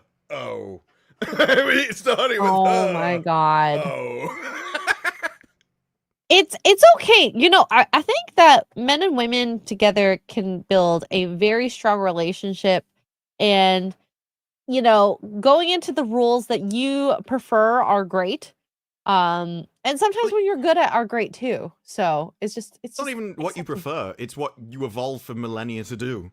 Well, and It's then like you know, you can be an inferior opposite if you want, but if you go for the one you're not evolved for, you will just be awful at it.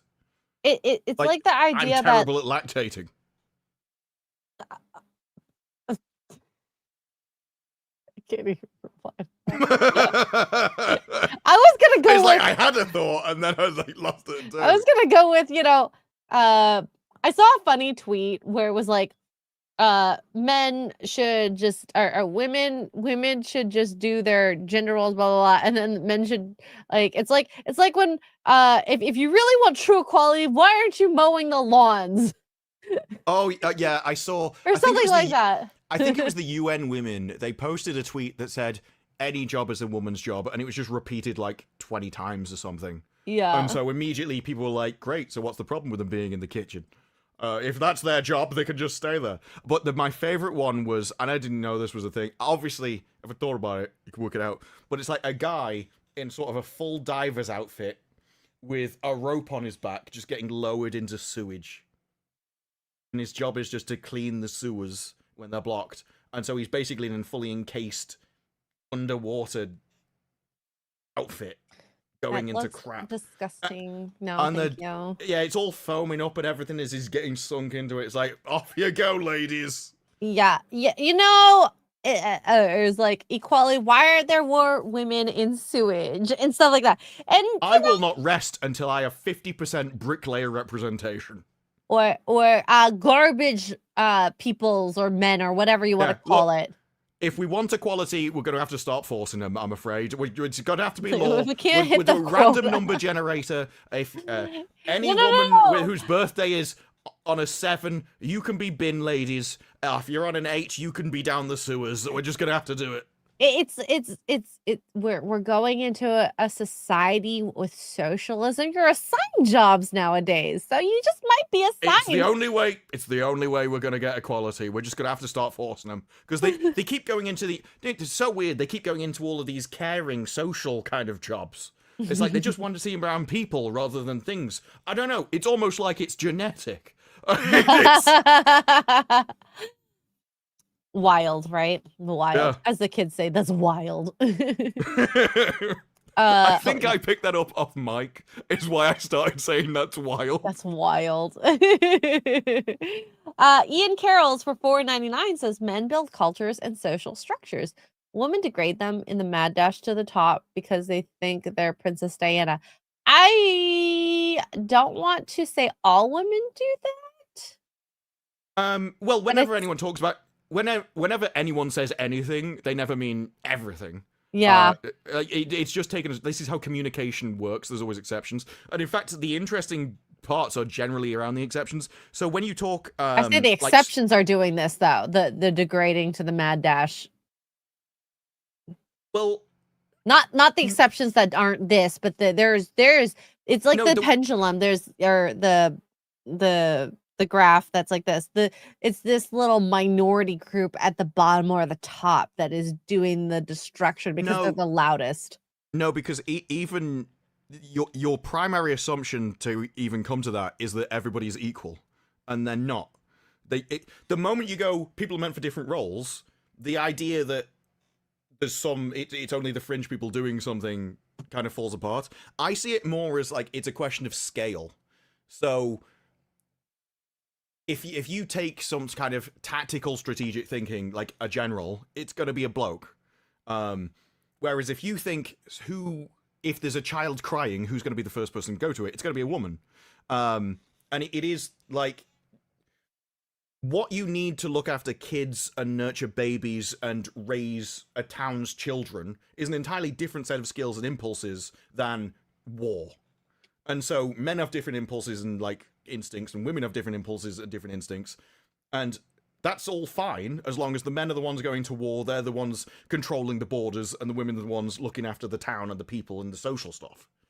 The moment you start flipping them, like if you had a general who'd had to decide how a nursery works, you're going to end up with a very different nursery.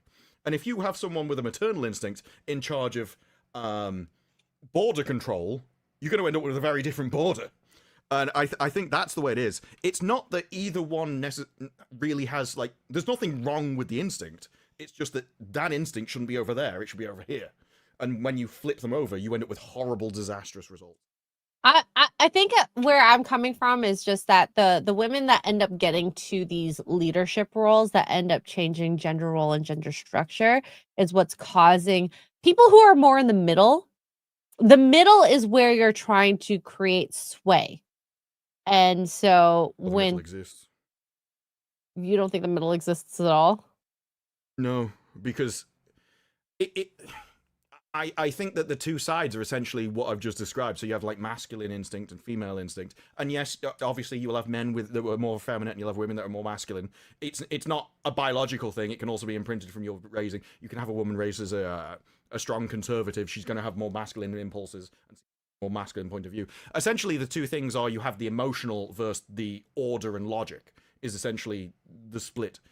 I don't see the people in the middle where it's like, because I think every problem has a correct solution because there's reality, and that reality is what exists.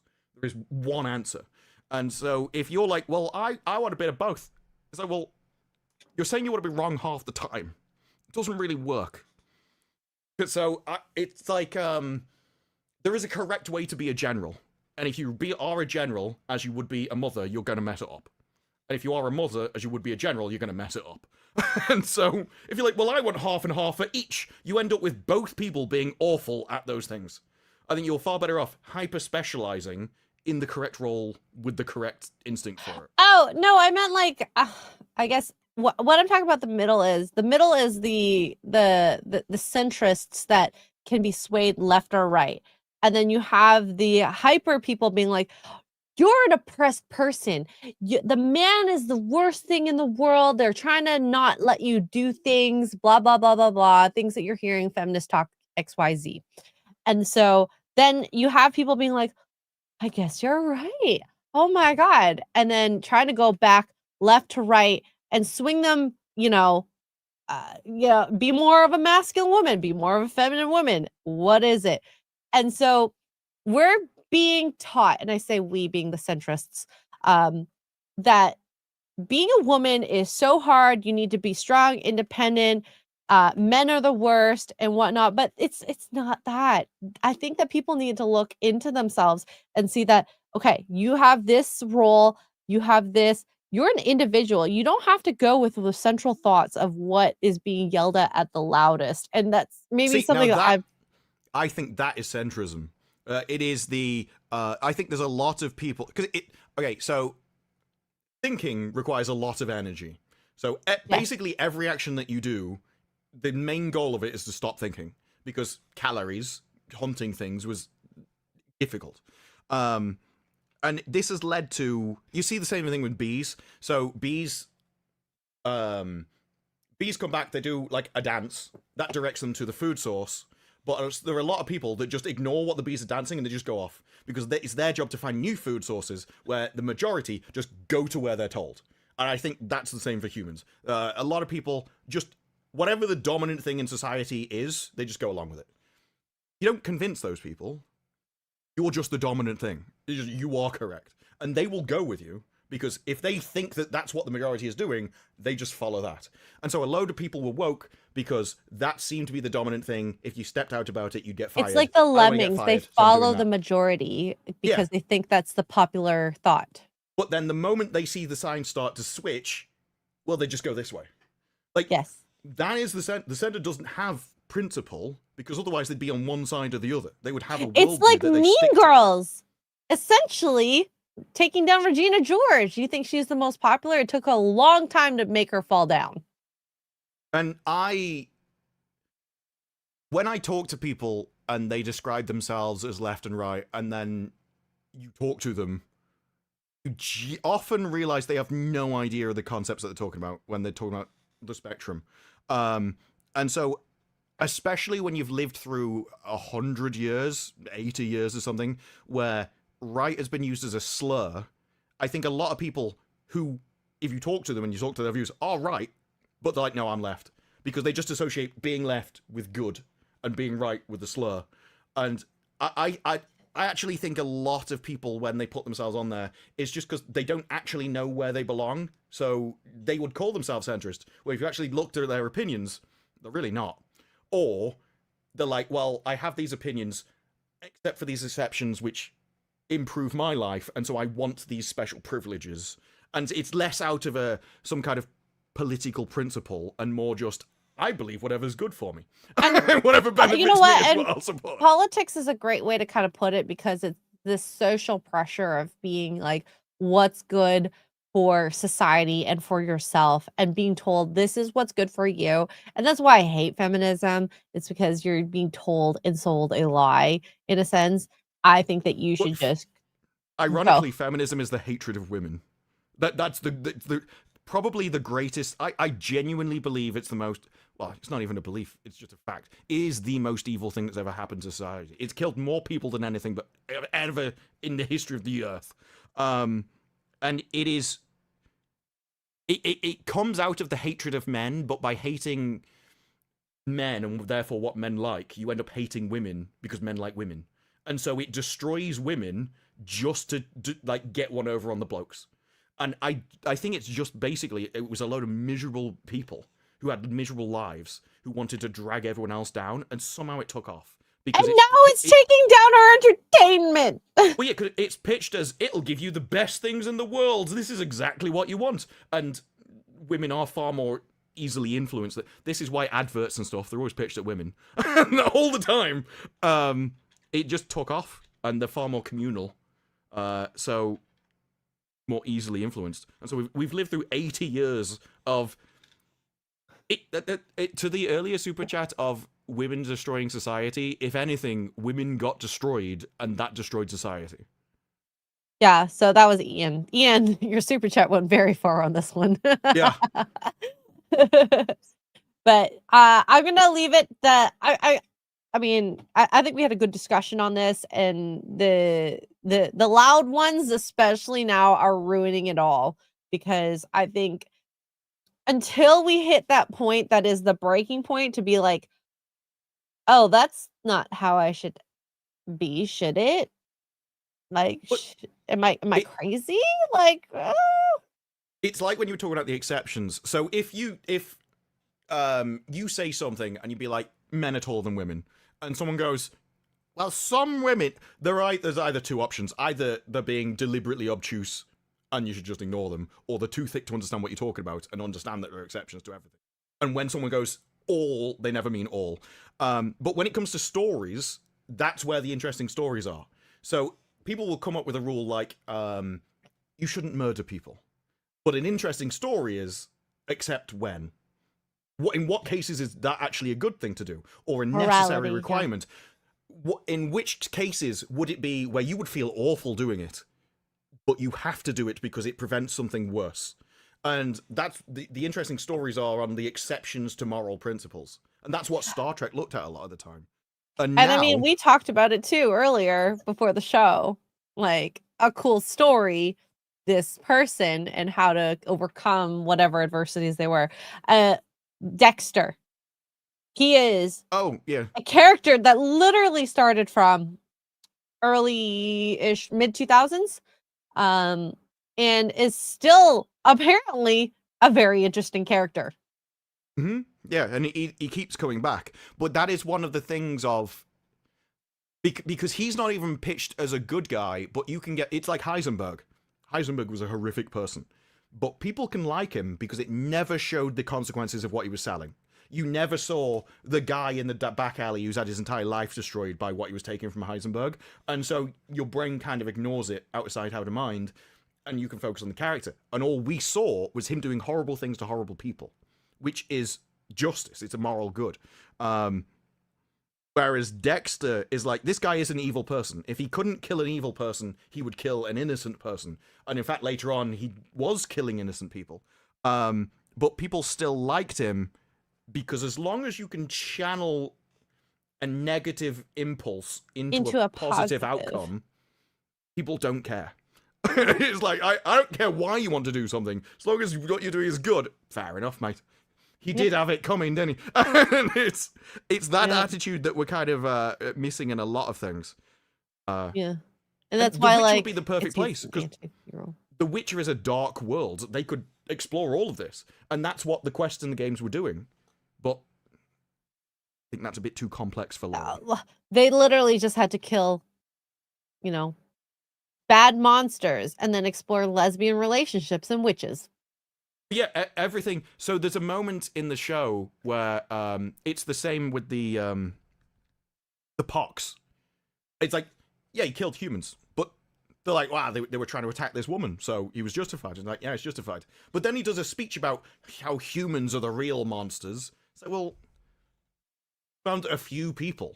There wasn't a greater human concept here that like was applicable to everybody. It was just those people that attacked her. But you could have come up with a situation where that would have been true, but they can't be bothered. It was simultaneously trying to be like a complex morality with a really just black and white situation. Mm-hmm. And here we are. Jason Webster with 5 Australian says, The Witcher season 4 in smell-o-vision. It is a brutal assault of the senses. No one would want to smell The Witcher. Oh my God. I was talking about, because I've been watching Band of Brothers, and however many days these guys spend in, battlefield and whatnot. I don't even want to imagine what they smell like in that first shower. Holy, must have felt amazing after the field. Yeah, I think it is a case of they probably couldn't smell it. Also, I doubt they'd care at that point. Like, if you're in the trenches, life and death, the smell is probably the least of your issues. No, when absolutely. You've got like artillery 24 hours a day. Yeah. Also, how do you poop out there? I have questions. Maybe I don't want to know, but I have questions. Well, the trenches went backwards, so they had supply lines. Yeah. It was going forwards that there was a problem, not backwards. That's what she said. Miss Martin Muses for 99 cents. Thank you for the super sticker.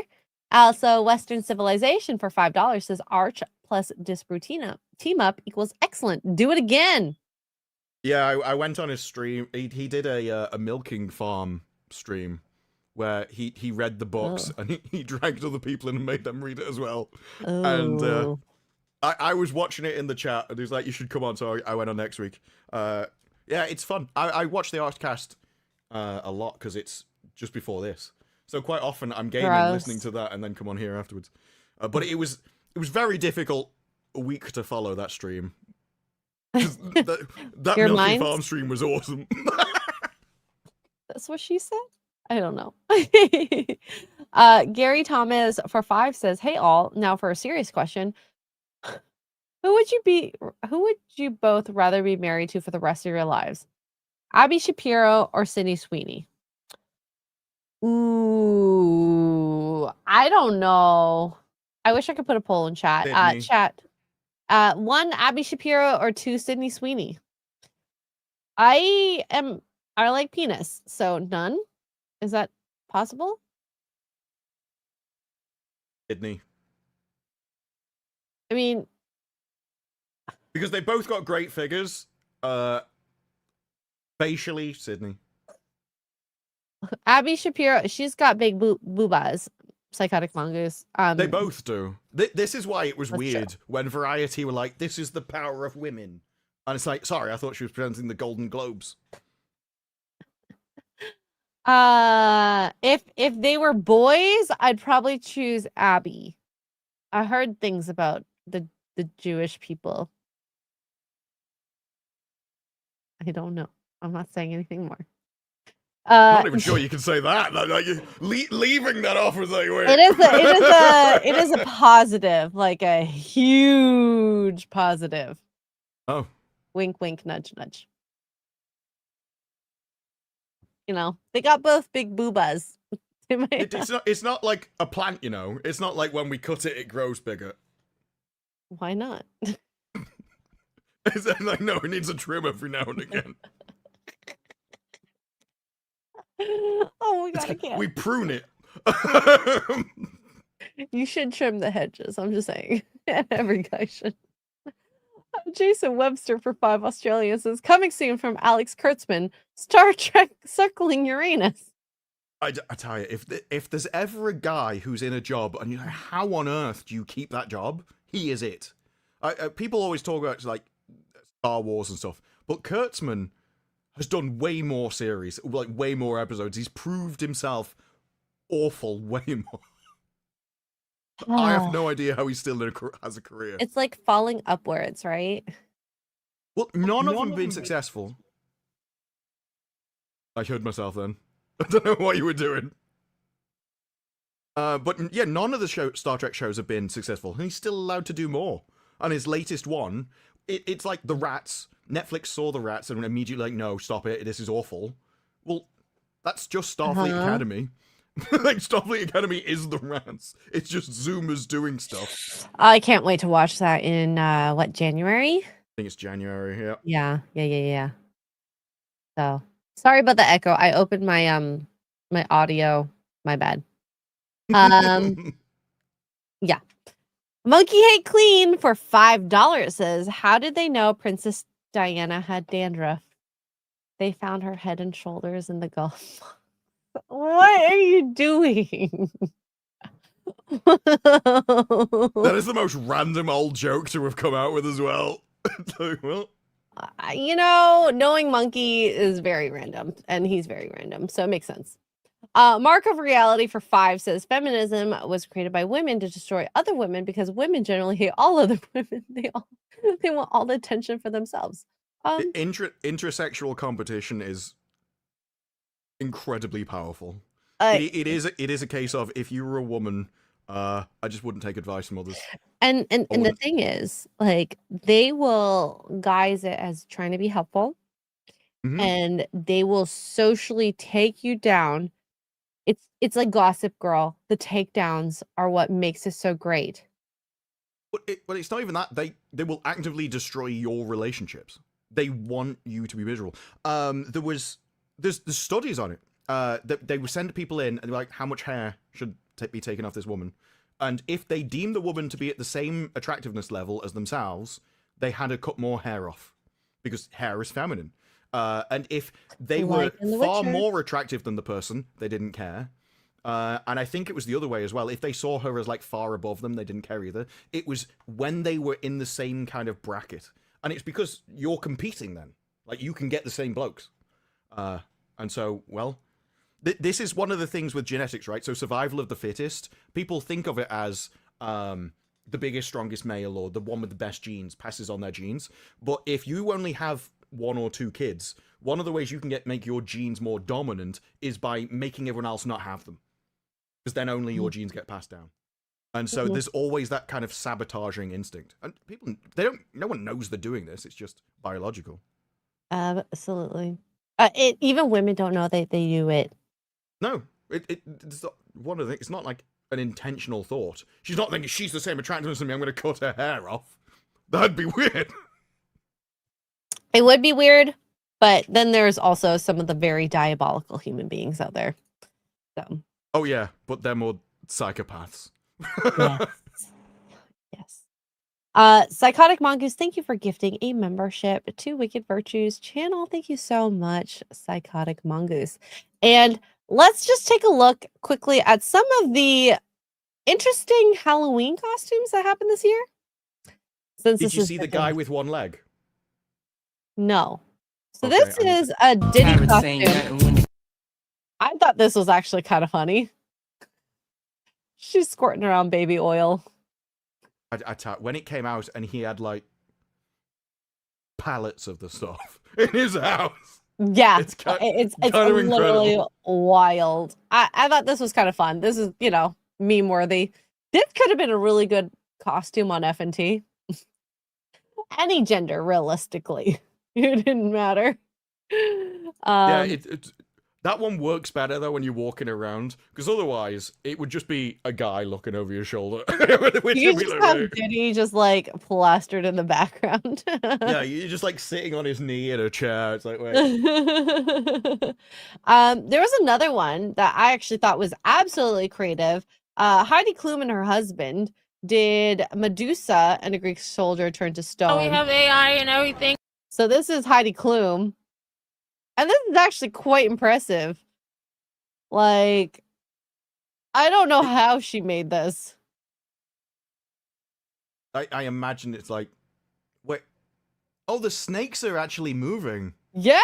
I thought it was just her moving her head, but it isn't. They're mechanical. Yeah. So she had her own Halloween party in New York, from what I heard, and just it just looks really good. I thought it was AI at first, but no. hey. Yeah, essentially, well, it's Hollywood. They have special effects studios. This is no different than Makeup what they do for a artists, movie yeah. and stuff. Yeah, they would Yeah. have just commissioned it, essentially.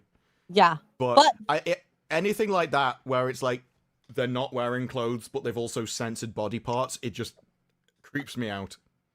It's a little creepy, but hey, some people take Halloween costumes at like a super high like level of autism. One person who didn't take it at a high level of autism was Kendall Jenner. So this is Kendall Jenner's costume. She dressed up as Jessie from Toy Story, which, I mean, not very comic, or not comic, movie accurate. Well, it never. Yeah, but it's a woman's Halloween costume. They're never accurate. Like, oh, I'm gonna be a policeman. You're like, oh, you're gonna look like a fat dwarf, are you? You're gonna be in all the body armor and the padding. No, all they do is they dress up as sexy policemen. When I saw this, my first response: if you think this is bad, you should see what they do to Pikachu. It's like every time is I'm gonna get my arse out. I'm gonna get this out. I don't understand why this was even like a topic. And if she was gonna go, the video I could have played. There's a guy with one leg, and she dresses up in Halloween costumes where every one of them have one leg. So like one of the costumes is I'm a gingerbread man that's been eaten. And he dresses up as like other things. It's way more than this. Although admittedly, Leisha has her ass out. But for this, there is a very weird attitude at the moment where it's like, oh my god, it's a kid's character. So yeah, but she's not dressing up like this around kids. She just chose a character. I dread to think what people have dressed up as in Harry Potter worlds. Like, yeah, creepy. But I think this whole stuff is essentially created out of nothing. It's a load of people looking for something to get angry about. And what they're really angry about is she's got a way better ass than they do. It's like, if they probably see that, it's like, well, I wish I could wear that Toy Story outfit. Oh, absolutely. And it's like, okay, have you not ever seen cosplayers? Ever? Have you not seen them take a cat or a mouse outfit and then just wear it, put lingerie on, and then just put ears on? And why aren't you mad about that? Well, it's the same thing. Yeah, you could have a Space Marine cosplay, and they'd be like, I'm a sexy Space Marine. That is basically what cosplay is. It's I'm the sexy version of this thing. So this is the most normal kind of. I was amazed this even became a story, to be honest, and I still don't really know why it has. I think it's become a very common kind of insinuation now of just, well, you must be into kids. That's all anyone goes. And it's the quiet part out loud, because the people who are actually doing stuff like that aren't dressing like that necessarily. Internet's died, or she has. Oh, One of wait, us is totally. DC'd. One of us. We're fine. Oh, We're there we fine. go. We're fine. We're both back. It's like the idea of, okay, so we have children's programming that has, you know, all this sort of stuff. And then drag queen story time. I think we should be more mad about drag queen story time than about Jessie Kendall Jenner's costume. Yeah, but I think that's if you believe them. I don't believe them. I think this has just become the new racist. It's a word that you say because you don't like what they're doing and you want them to stop. So it's just like, there's a hot woman getting her ass out. Oh my god, it's a children's character, we gotta stop that. And it's there to they put something horrific in front of you, and it's like, defend it then. And so it's just designed to make you stop it, to shut up, to go away, to shame you. It's the same, done with lots of different things, and it's like the new accusation. You see it with people with banning adult sites. It's like, why do you want kids to watch? It's like, no, nobody said that. That just came out of nowhere. Why on earth? Why are bringing you that up? thinking That's about weird. the kids? Yeah. Yeah. It's the new way of going, here's a horrific thing, defend it. And they put it on you when actually it's not related to it at all. And it's the same with this. It's a Toy Story character. But she's not in a school, she's not going into a school playground dressed like that. That would be an entirely different thing. Absolutely. And yeah, this has been happening for decades. And this is the first time I've ever seen it be a problem. No one, if she was a sexy police officer, no one's going, I can't believe you are lowering the reputation. And people are supposed to be taking that seriously. I did see a lot of ICE uniforms in various videos. Oh, really? Yes. There were a lot of not very happy people with them. I love that. Hey, you know, it's culturally relevant to dress up like ICE versus, I don't know, whatever things. What would be the most popular costume? Probably K-pop Demon Hunters. That in itself is a very sexy outfit if you wanted to dress up for anything, but you know. There's this guy doing this? So he's got one leg. The one leg. I saw this video and I thought it was the sweetest thing in the world. Oh my god. Yeah, so he's got one leg, and he always dressed. So he's a gingerbread man. He's a half-eaten gingerbread man, and then he goes through to some of the other stuff. He's a leg lamp. Quite a low. That was that one. great. He's done a lot of great ones. Well, he improves over time. I like this one. This The one pink was actually flamingo. ingenious because I thought he would be a flamingo standing up. Like other people didn't like. Yeah, the people in the ones in the zoo didn't like that. So This was great. This was great. Yeah, he is the tail, so there's a lot more thought gone into this as he goes on. Groot. Oh my god. Oh yeah, he has to bend into the microscope position. That's actually ingenious. He's like pretty flexible and strong. Well, yeah, I imagine if all your weight's going on one leg all the time, you build up a lot of muscle in it. But the thing about this is, no one would know what he is when he's just standing there. And he has to get down on the floor every time and be like, no, I'm a microscope.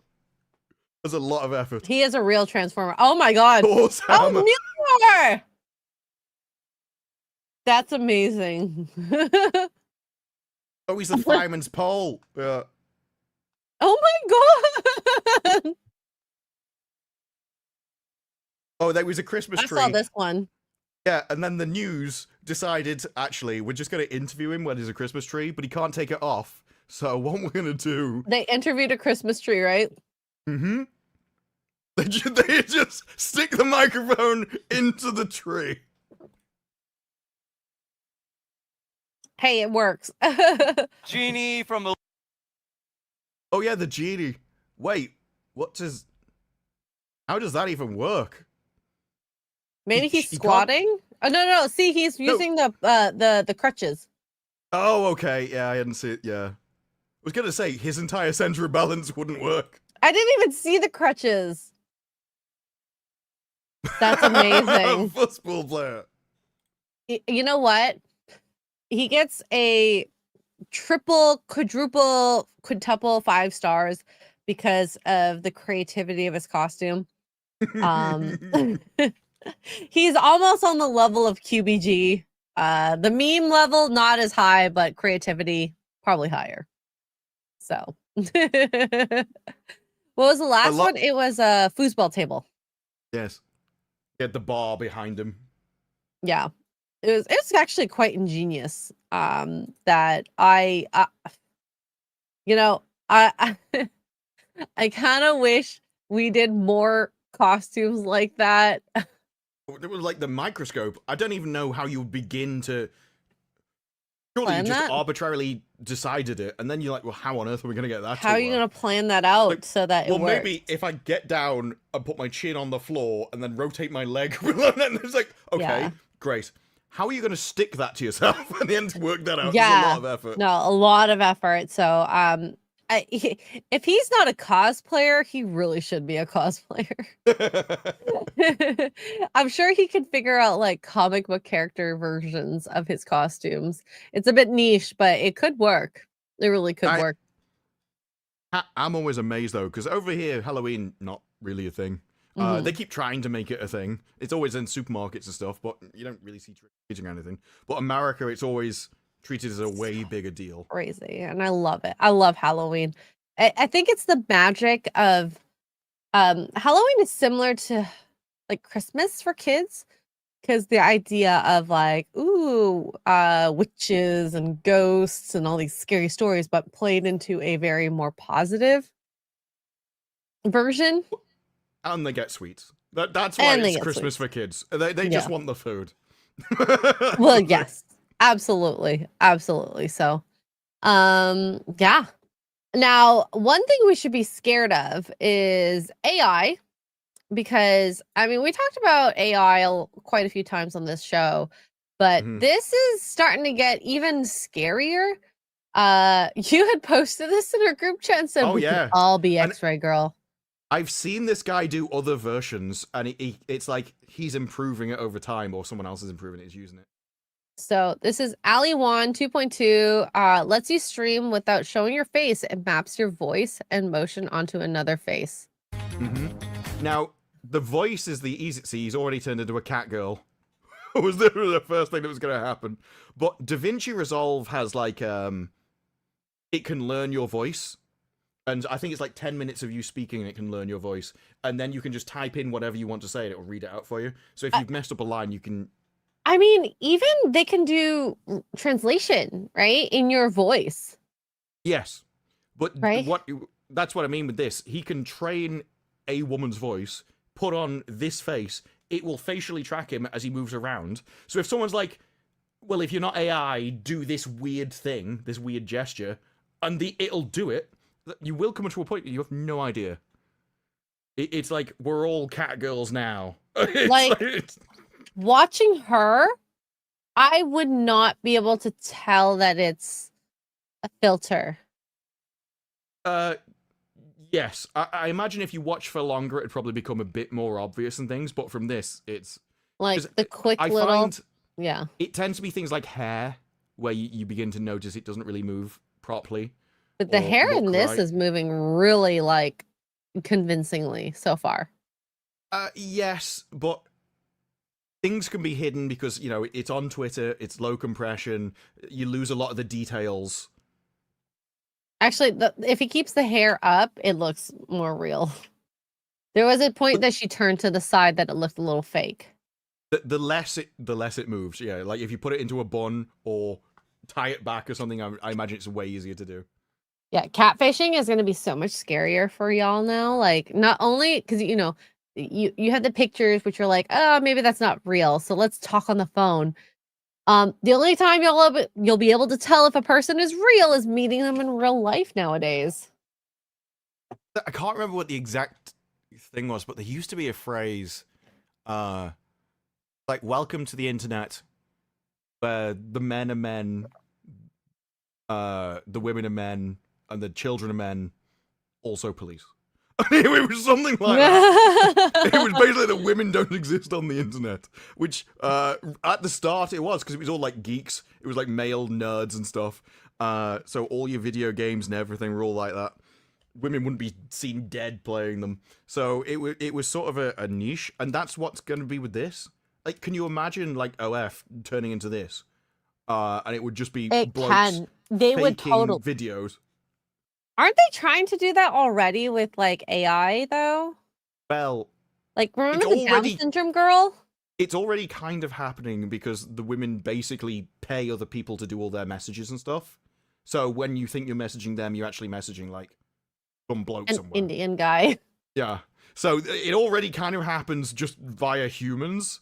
But But if you, yeah, I think there are already AI. AI accounts. Stuff. And I know there are AI Instagram accounts because Mhm. they even say AI or people have worked out it doesn't exist and stuff. And they're massively popular. So and it makes sense that a bloke would know what a bloke wants. So if he can turn himself He can into it, he's emulate going to it, be yeah. successful. Yeah. I mean, that's the crazy part is men are literally better being women than women are being women. Wait. In a lot of ways. Yeah, men would know what the men would want from the women, but that's no different than Milking Farm. Like, a man would never have written Milking Farm, but a woman knew that was a niche. So it does work for both sides. That they know sort of the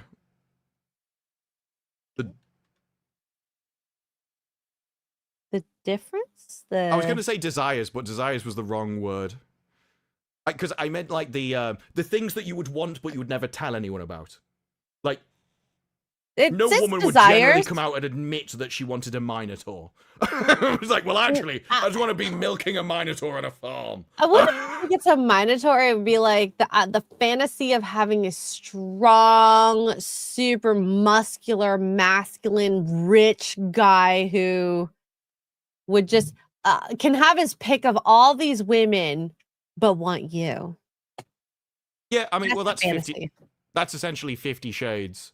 But But just this is masked with a definitely Minotaur. about him being a cow.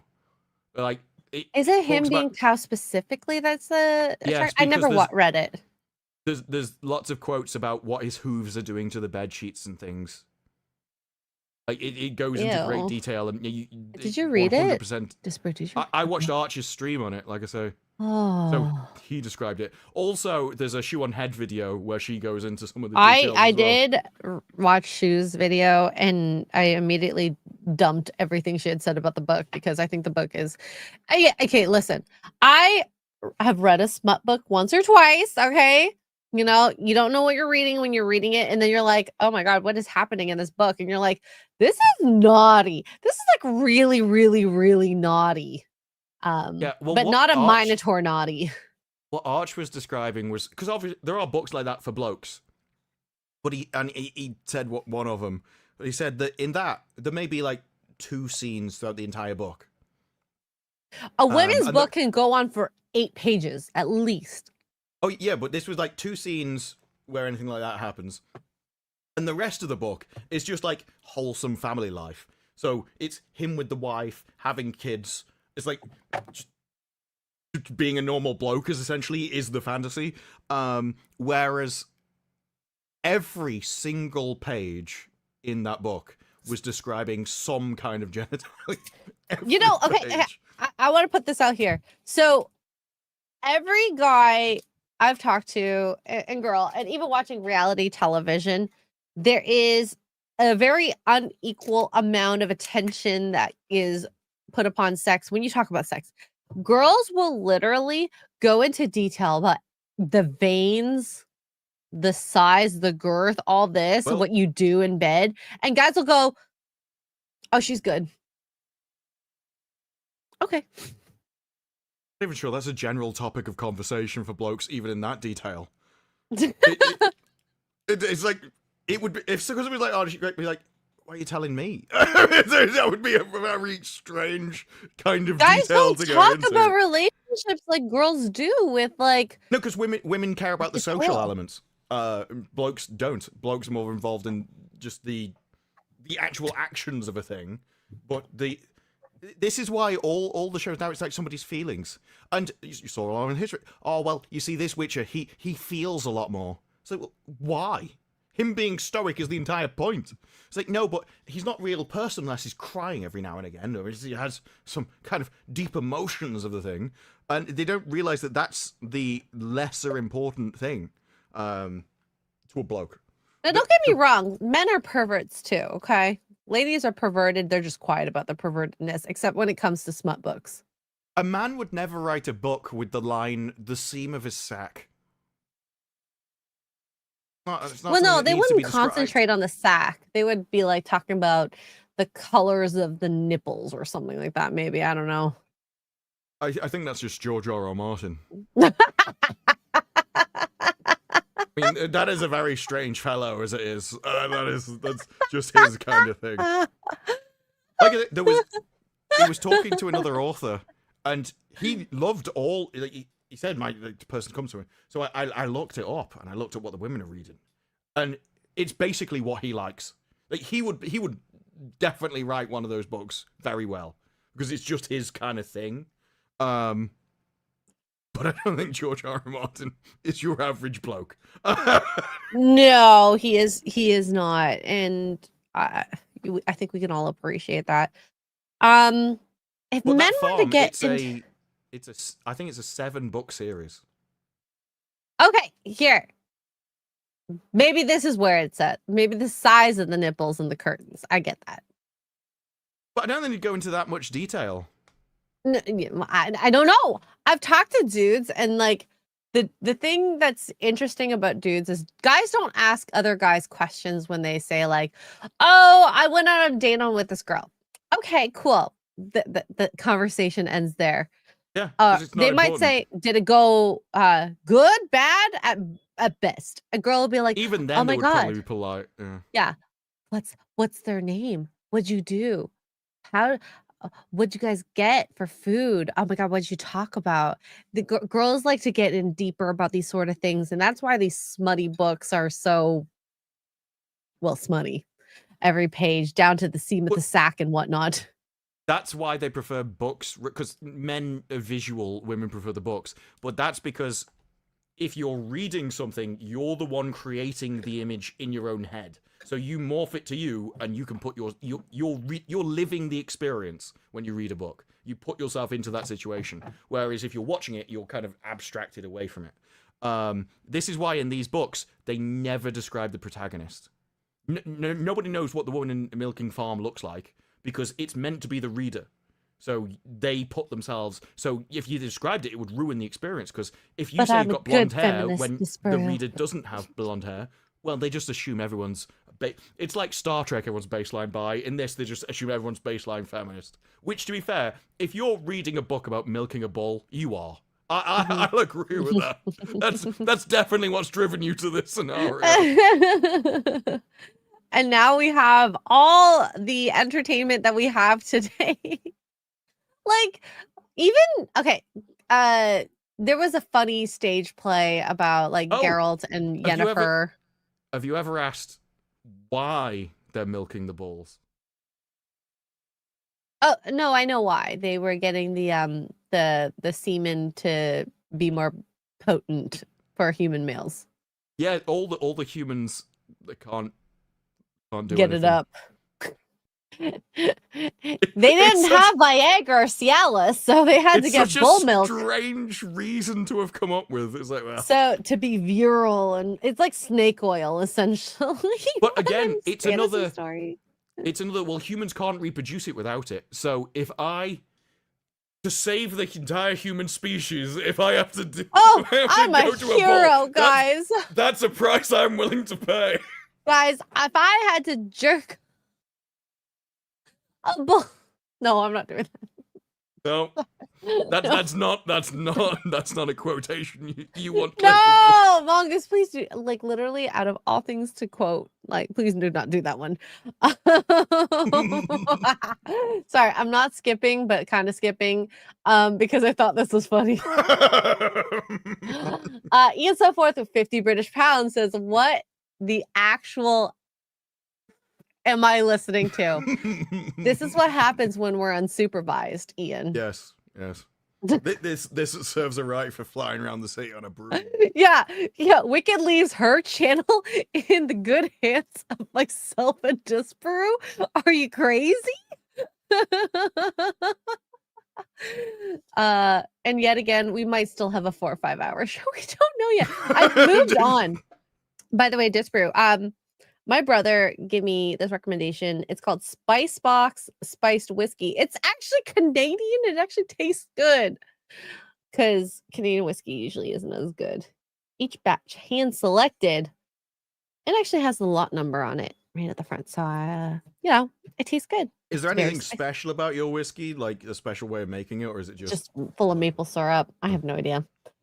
So this one was Spicebox was inspired by crafty Canadian bootlegger who smuggled contraband cargo across the border in wooden spice barrels. The rye in our whiskey emerges on the palate with warm notes of pepper and fruit, and complemented by hints of vanilla and dried spices, which I love vanilla and spices. So, what inspired your company? Crime. Yeah, prohibition style whiskey. Ugh. Smuggled it across in spices, and then we found out it actually tasted nice. I like that, and I really like Wayne Gretzky stuff. So very sold on those brands in general. I like Crown Royal, but Crown Royal is a little too sweet for me. But I mean, I like Bullet. Bullet's my favorite, but we can't get it here because Canada does not want to sell American whiskey because tariffs. Yeah, but I don't understand why they don't just add the tariff onto the price. Why did they stop selling everything rather than just increase the prices? Because they're idiots. I don't know. I think they're idiots. I remember when that happened and there was videos of people taking bottles off the shelf. Yeah. I'm like, that's not, the tariff isn't on those. You can sell those at the same price.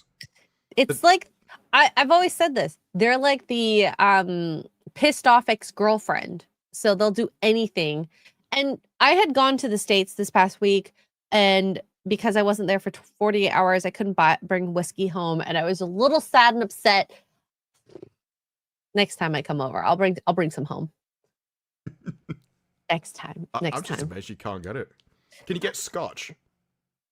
I can get anything non-American, so I can get stuff that's like, Irish, Scottish, British, and whatnot. It's just anything American I cannot get.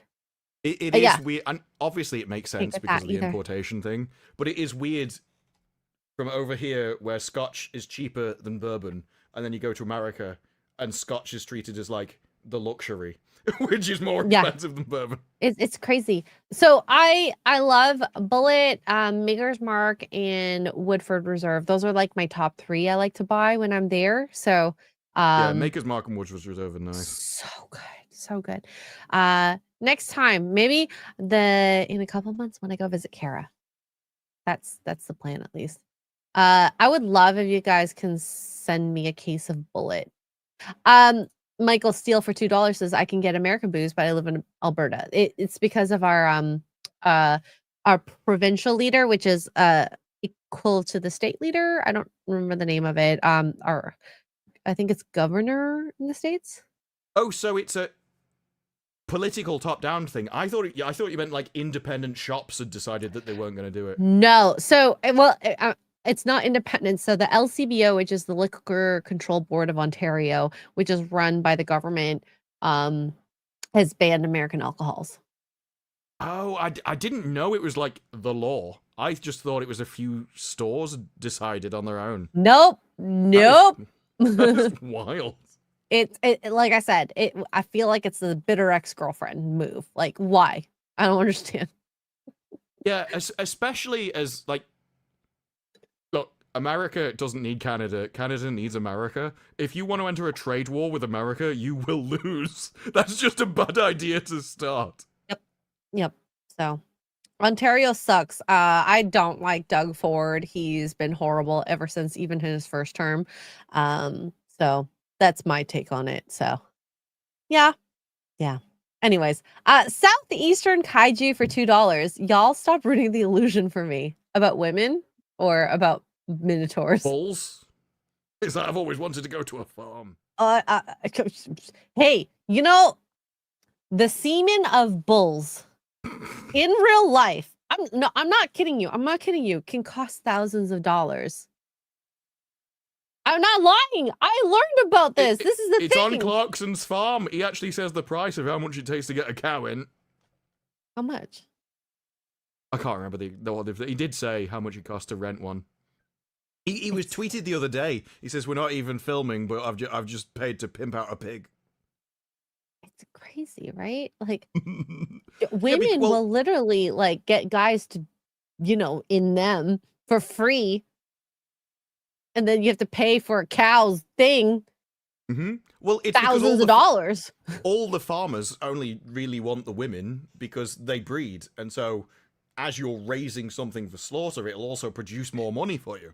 So they actually don't want the bulls, but except periodically. So it's way cheaper to rent a bull out who his entire life, can you imagine, it just goes from farm to farm and just has new women given to him, them like, every month.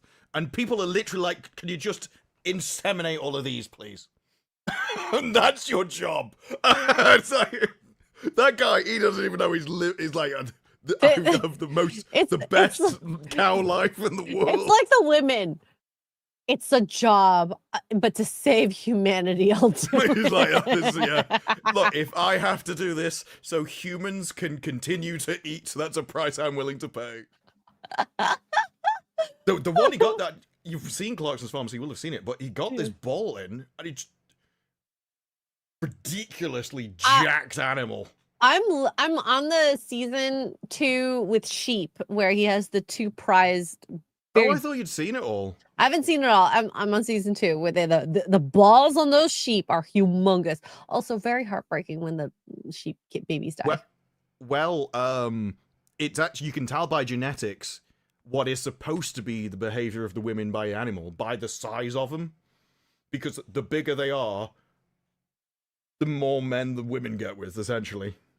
Because it's the there are 2 methods. Either the women can essentially not go around with all the blokes, or you can just use essentially the flood method, and you just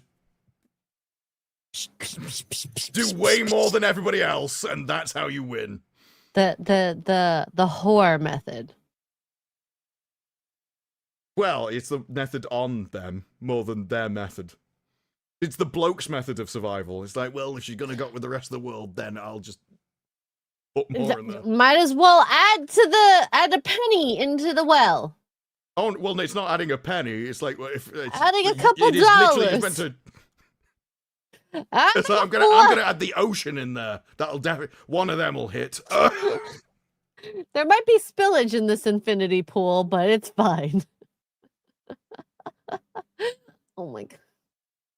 Have you seen the what are they in like the tower blocks, and they have infinity pools on the roof and stuff. Mm-hmm. And then I've seen those when there's an earthquake.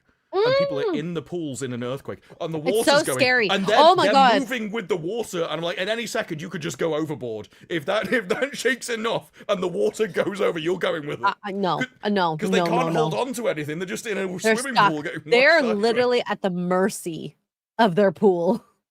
Yeah, my favorite thing about that situation and humanity in general is that there's an earthquake. He might go overboard in this water, and he went, I'm gonna get my phone out and film this. It was like, he's not even trying to save himself. It's like, no, capturing this on my iPhone is more important than trying to work out how not to go over that roof. It's like, this is for the gram, guys. It's for TikTok. Have you seen the tweet where there's like a big planet just about to hit Earth, and like, what are you doing in this situation? And I always just think, die. But I actually know that what would happen in that situation is people would pull out their phone and film it. I've said this. If I knew that I was gonna die, I was literally just gonna go into massive debt and then have copious amounts of bull and cow interactions. Oh well, that's a movie plot. There's a guy, I can't remember what it is. But really? He basically, his aim is to drink himself to death, and he gets this woman in. And he's like, look, I'm going to be around for like a month. And it just like follows their relationship over that month of him essentially drinking himself to death. It's a really good movie, actually. I can't remember what it is. Oh, there's an awful scene where he wakes up with the shakes, and he's just like starts pouring it down himself to try. If anything is why I'm not an alcoholic, it's probably that movie. There's some horrific moments in that movie. It's almost like when people get cancer diagnosis, and they literally just go, "Well, F it. Yeah, I'm gonna die." I think that's happened multiple times. It happened a lot around the millennium, when people thought the millennium bug was going to wipe out the earth. Some people Leaving just took out Las loans. Vegas? Is that the one? Google it. So many people just put Leaving Las Vegas in here. It has to be the one. Yeah, it is. It's really, it's a good movie, but there's some awful moments in it. Yeah.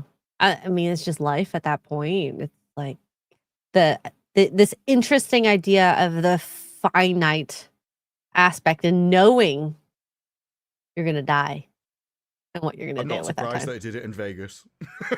Yeah. The town that doesn't mean, sleep. It's from 1995, so I would have seen it probably around then. I would have watched it in my early teens, I think. So I have no idea what it was at the time, really. Yeah. Any concept of Vegas. Not to skip ahead, but because it's pertinent to this, Ian So Forth with 50 British pounds with the same actual super chat, by the way. Oh, is this a different one? I thought you just pulled up the same one. Oh no. What the actual F am I listening to? I'm so sorry, Ian. I'm so sorry. It's just, we were just talking about Clarkson's farm. Perfectly fine. And milking farm. Kind of same, very different to the two. Ooh. Anyways, let's catch up with some super chats. Southeastern Kaiju for $2 says, "Y'all stop ruining the illusion for me," which we already read. Sorry about that. Eastern. I was wondering when you were gonna realize that you'd already read it. Just the entire super chat. Southeastern Kaiju for another $2. Welcome to No Nut November. Great topics, y'all. Is anyone actually doing that in the chat? One's in the chat if you're doing it. Two's if you're not, I guess. I don't think. Is it healthy to not nut for a whole month as a man? You can't help it. If you don't do it, your body does it when you're asleep anyway. I can't remember how long it is, but it is a case of it's not like it gets reabsorbed into you. It has to get out somewhere, so your body just does it. It's like so a even pot if you that don't, it's overfills. still happening. Yeah. Okay. I mean, Kojo, I know most people like doing it, but there's some people that do it voluntarily, I think. Black Cane for $5. Robert Jordan tried to write a bodice ripper book, and apparently it was terrible. The editor said it was like Conan wrote. Not surprised. I'm simultaneously not surprised that he tried it as well. There is a lot in the Wheel of Time. There's a lot of heaving of bosoms and the description of their weighty chests, but none of it is done in a way which you would imagine it would fit as an erotic thing. It's just clearly they're always adjusting their shifts. There's a lot of spanking. It's that kind of things. Everybody could know what Robert Jordan was into. Oh yeah, it's used as a punishment. There's a lot of, "Oh, you've been naughty, I'm gonna put you over my knee." That happens multiple times. Okay, there. I'm gonna put you over my knee. They even do it magically. So the witches, the Aes Sedai have it done to them. Yeah, with weaves of air. That is very strange. But to each their own. Jason Webster with 5 Australia says, "Coming soon, Extra Girl as Hua Mulan in Mulan, Lady Warrior from Northern Way. It'll be better than whatever just explained with air spanking." Yeah. Well, in Wheel of Time, you can solidify air, so there's lots of switches. And in the White Tower themselves, if you're bad, you get sent to the Mistress of Novices, who has a whole wardrobe of canes. Or they call them switches, but I think we would call them canes. Yeah, no, switches is a very older term for those. Yeah. Yeah, and depending how bad you've been, depends on which one she chooses. What I've heard from some of my friends who had to pick their own switches, which was a tree branch from outside, you want to choose one that's not too stiff or too floppy because it hurts when it's too you know, gets that Mhm. momentum when it's too like a whip essentially, and if it's too hard it hurts even more. So something in between. Over here, we used to have caning in schools and stuff, and yeah, they would have times where they would make you choose one, but it's done in that kind of, what do you think you deserve? And if you had to choose one where it wasn't too easy, because otherwise they would just do it more and they would punish you more. So it's kind of a way of you gambling how high up you could go. And I think it is one of those ones where you would kind of overestimate. It's better And to then do you that. would. Ooh, I'm so glad that we never got like physically spanked like that. In a sense, I'm talking about like ballet dancer version, because that would have been the time that I would for sure have been like smacked. I could just imagine them with their stick like higher, like this is like with your leg up in the air, and they're like, you can do higher, higher, yeah. higher. Well, from everything I've seen, ballet does just seem to be like horrific actions that your body shouldn't be forced into. And so Your body's pain not is made the to only way to do learn. that. Not necessarily, but if you can get your body to that athleticism, like good on you. I just knew my ooh. So yeah. Lone Wolf, thank you for the $10. Disbrew, did you know alcohol has female hormones in it? That's why when men drink too much, they can't drive and start talking. No.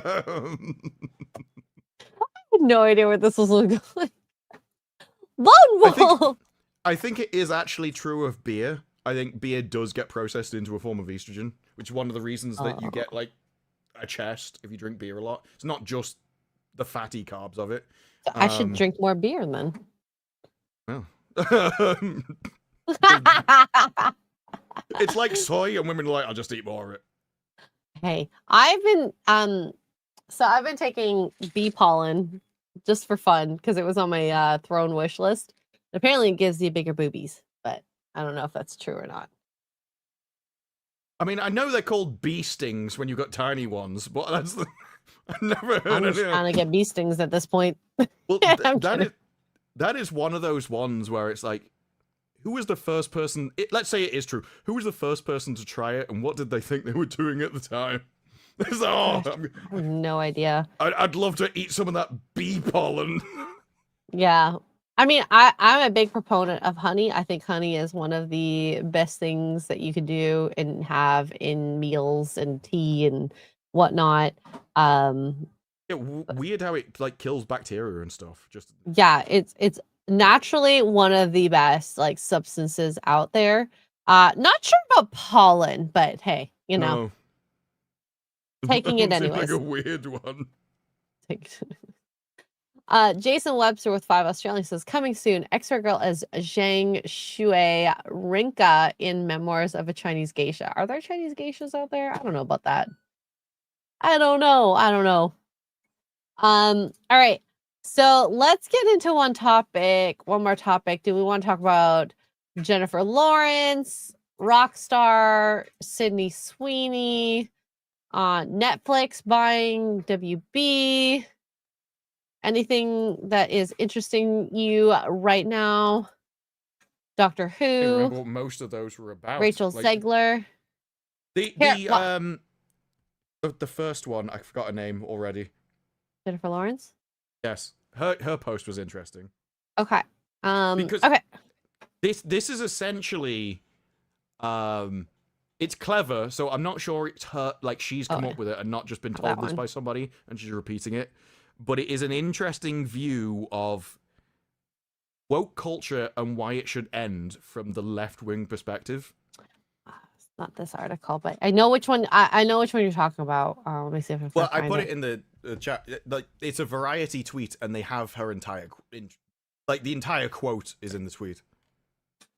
Oh my god! I should not search Jennifer Lawrence on Twitter. It's like, well, why? They'll come Her up with. her nudes came up. That's why. Ah, I'm not surprised.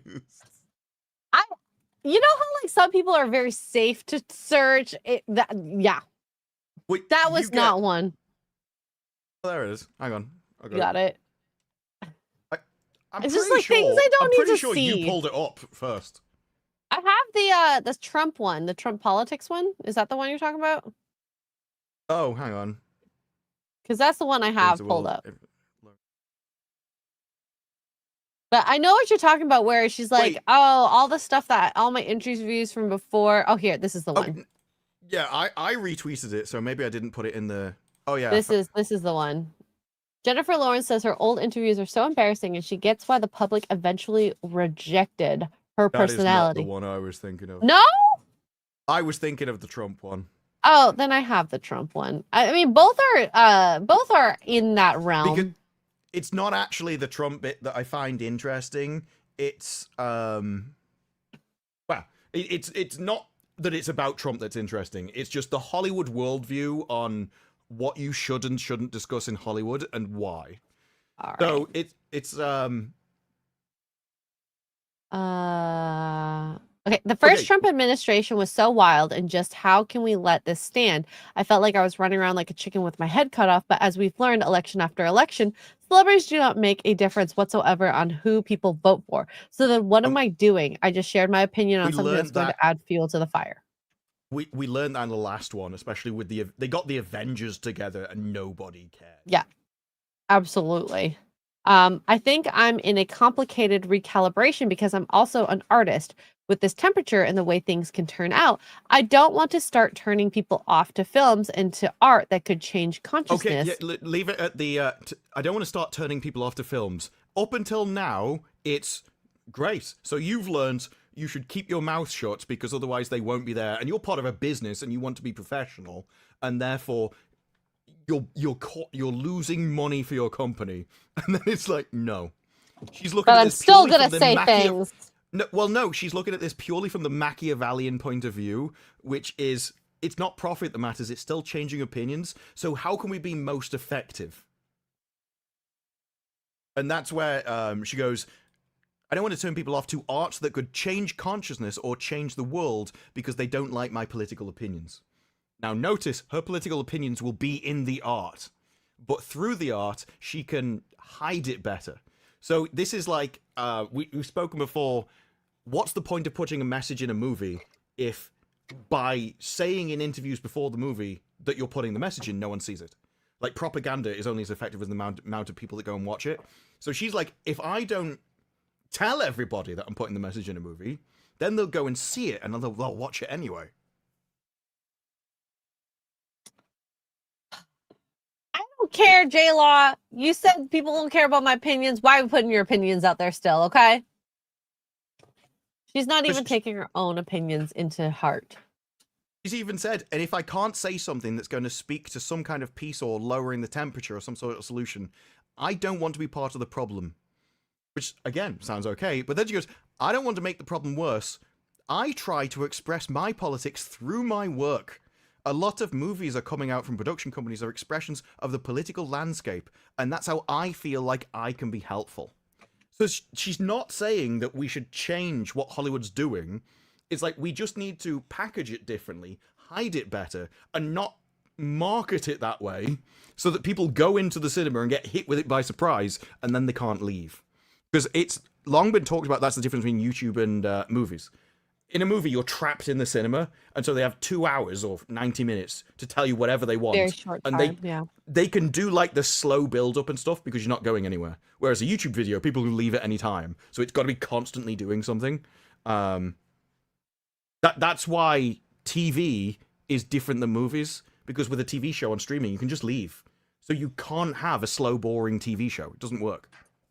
No, it really doesn't. And like Jennifer Lawrence, the other quote that I had pulled up, which I thought this is what you were talking about, says her old interviews were so embarrassing and she gets why the public eventually reject her personality. Well, it was, or it well, it is or was my genuine personality, but it was also a defense mechanism to be self-deprecating to the press. So it was a defense mechanism to just be like, I'm not like that. I poop my pants every day. I look at the interviews. See, I can understand that's kind of the British sense like of humor that, is though. self-deprecating. I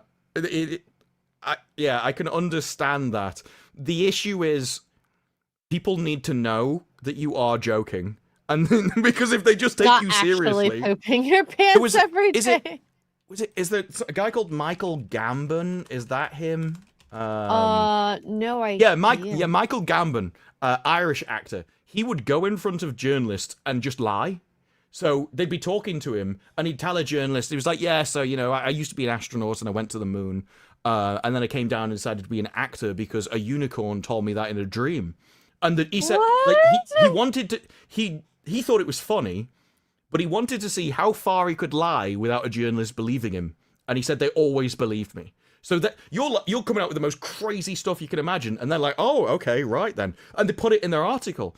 And then another journalist reads your previous interviews, and they're like, so, apparently you went to the moon, and you became an actor because of a unicorn. It's like, yeah, the unicorn. It was riding round on top of Michael Jackson, and I went to a party with him, and I told him about it. He's like, oh, that's weird, because I had a dream with you. And he just makes stuff up. But he said that, like, the amount of lore that came out about me just because I was lying to journalists was wild. He just wanted to have fun with it, I think. Yeah. That's such a dude thing to do. But that's the thing. So if they'd known the joke, everyone would have been in on it. But again, with her, if she's like, well, yeah, I'm always crapping myself, and the journalists believe it and then write it in an article as a serious point, I can see why that have negative impacts. Yeah. And if you repeat it, that's the key factor. It's not just one interview, that's multiple. And so, that's up to you. Hey, he probably didn't care that people thought that about him either, though. Oh no, to him it was funny. Like that it was like, because he's like, you idiot, why did you believe me? That's so obviously a joke. But he's like, no, they always just wrote it down, and they like they wouldn't even comment on it or say it was weird or anything. They just like, oh, that's interesting. That's a new point no one's ever said before. But with Jennifer Lawrence, I can't remember. Was there a time when she got rejected for her interviews and stuff? People took the piss out of her when she said she was the first action star or whatever it was. But that's the only time I can really think of it. We just used it as the first everything, and Jennifer Lawrence is the first woman to walk across the street. Oh yeah, I think there was a Critical Drinker stream where the chat was just all the entire stream was just she's the first person to do this. The first person to do this went on for like 2 hours. But like, I think that judging from her personality, from what I've seen, that she's a dude's girl, and I think she would enjoy something like that taken out of context of her interview. Like, it's funny. She might have been the first woman in her mind. Self-deprecation is more of a male kind of thing, so I could see that being more like a tomboy kind of attitude. But she kind of feels like a tomboy, though, realistically. But I just can't remember what she's on about, of like being rejected and everything for it. Was there any really time when I always thought she was kind of popular all the time, really? I think she's always been popular, even if she hasn't been like the best actress ever. She was in a lot of movies, in the past 10 years. I mean, she had one of the biggest memes, viral moments with like one of the award show selfies. And I think a lot of people didn't really find any problems with her. Yeah, she got memed. Yeah, her things got leaked, but that's not anything to do with her specifically. If anything, it should be like, even if it's like one of the most intimate things and kind of invasive, but it's like a compliment in a sense that people were interested in it. No, I don't agree with it whatsoever. No, in that regard, there was commentary about that I remember. That, yeah, they got leaked. That's nothing to do with you. You probably shouldn't keep photos or like that around because they you really shouldn't if you're that level of. It is a case of don't take photographs you don't want the world to see. Or don't make something digital you don't want the world to see is probably a good thing. But no, with her, the backlash came when she did a movie where she did full frontal in it. she was an assassin. She didn't like a movie where she was just training to be an assassin. And she got all the kit off, and she did an interview where she said, well, because it was leaked before, me deciding to do it was me taking back ownership over it and stuff. And she tried to spin it into some like high and mighty morality thing rather than just, Red Sparrow, there you go. Rather than just doing it for a job, she tried to spin it over to, well, I had to do this because that thing is happening here. This is an empowering thing. And so everyone knew it was nonsense, but I could see that going back on her and like damaging her reputation and stuff. I think that has a larger damage to her reputation than than even the leaked, because it's like, that's not her fault. No, mind you. Leaks don't harm your career. Paris Hilton proved that. Like, this has actually been a standard way that women have become famous. If anything, it increases your exposure. Yeah. Excuse the pun. Increases your exposure to the audience. Oh my God. It doesn't harm your image. No. And I mean, guys, the first thing I searched on Twitter after searching Jennifer Lawrence was, I don't know what it was, but I like quickly scrolled away because I didn't want to see it. Intimate photos. So whether it's real or not, I have no idea. It's happened a lot. Loads of people have got leaked. A lot. And as much as I don't want to feel like it's a compliment, because I think that is an invasion of privacy, like in a sense, people interested in it is a compliment. There was one that got leaked, and I think that their response was, well, I guess that happened. If I'd known this was going to happen, I would have taken better ones. It was like, that's probably the best way you can do it, because you can't change it. It's already out there. You might as well. Or maybe at this rate, in this world, I should have put it behind a paywall. At least some people would have paid for it. Yeah. Like, yeah, if they're good ones, you'd be like, just go out and say, well, anything you do well, you should never do for free. Yeah, exactly, right? So, I mean, sorry, J-Law, but well, that is essentially what Paris Hilton did, though, back in the day. Supposedly, like, a cleaner stole the video, but it was only in black and white. And they went, well, if you pay us money, we can give you the colored version. And so it was used as like a marketing tease. Yeah, launched her entire career. Now Paris Hilton is like the best paid DJ in the world, which is wild to me. I don't know why. Isn't she? She might actually be good, though. I don't know. She might be, but like, how talented can you be in pressing next on an iPod? Well, from my understanding of what a DJ does, it's kind of like, and don't come at me, they stand people. in front and do that a lot. That's all I know. Knowing your crowd and the type of music they like, and the crowd know her a lot. Well, it's like intimately. It's like comedy. It's not the same, but it's reading your crowd to be able to play the music they want and blah blah blah. Like, I don't know. Maybe I'm talking out of my butt, but I could be wrong. Comedy was a good example, because with comedy, you have to know the level of the audience so you know where to pitch, because you have to pitch it. The joke's just right where they are. Yeah, but because there's the comedy is them working out the joke. Yeah. So if you pitch it too low, they can't work it out. They don't get it. It's not funny. If it's too obvious, it's not funny. So they have to pitch it just below so they can work it out. So it's the same thing with music and being a DJ. From my understanding is that you have to play the right music for your crowd, depending on location, age range, and genre that they like. But I mean, I'm not an expert. I've been to several. I don't think she is, but she's still the best paid in the world. So she must be doing something right. My favorite DJ live was Steve Aoki, and that was a fun DJ to be in front of. But then again, I know his music, so that also probably really helped. I don't know if Paris has any originals. She did have the best name for it, though. One Night in Paris. It was just, whoever thought of that is a genius. That should just be her show name all the time. She can rewrite stories. She's like how one Night in Sydney. It's like it works for a lot of people. Oh my god. Well, anyways, so yeah. I did not think we were talking about Paris Hilton. Nobody ever expects the surprise Paris Hilton. God. You know what's interesting? So talking about Paris, I listened to the Call Her Daddy podcast interview with Kim Kardashian, and That was like my idea of hell. yeah. Well, because sometimes they have she has really what do you call it? Polarizing guests. I don't think Kim Kardashian is particularly a polarizing guest, but there was a lot of clips that were pulled from her interview online.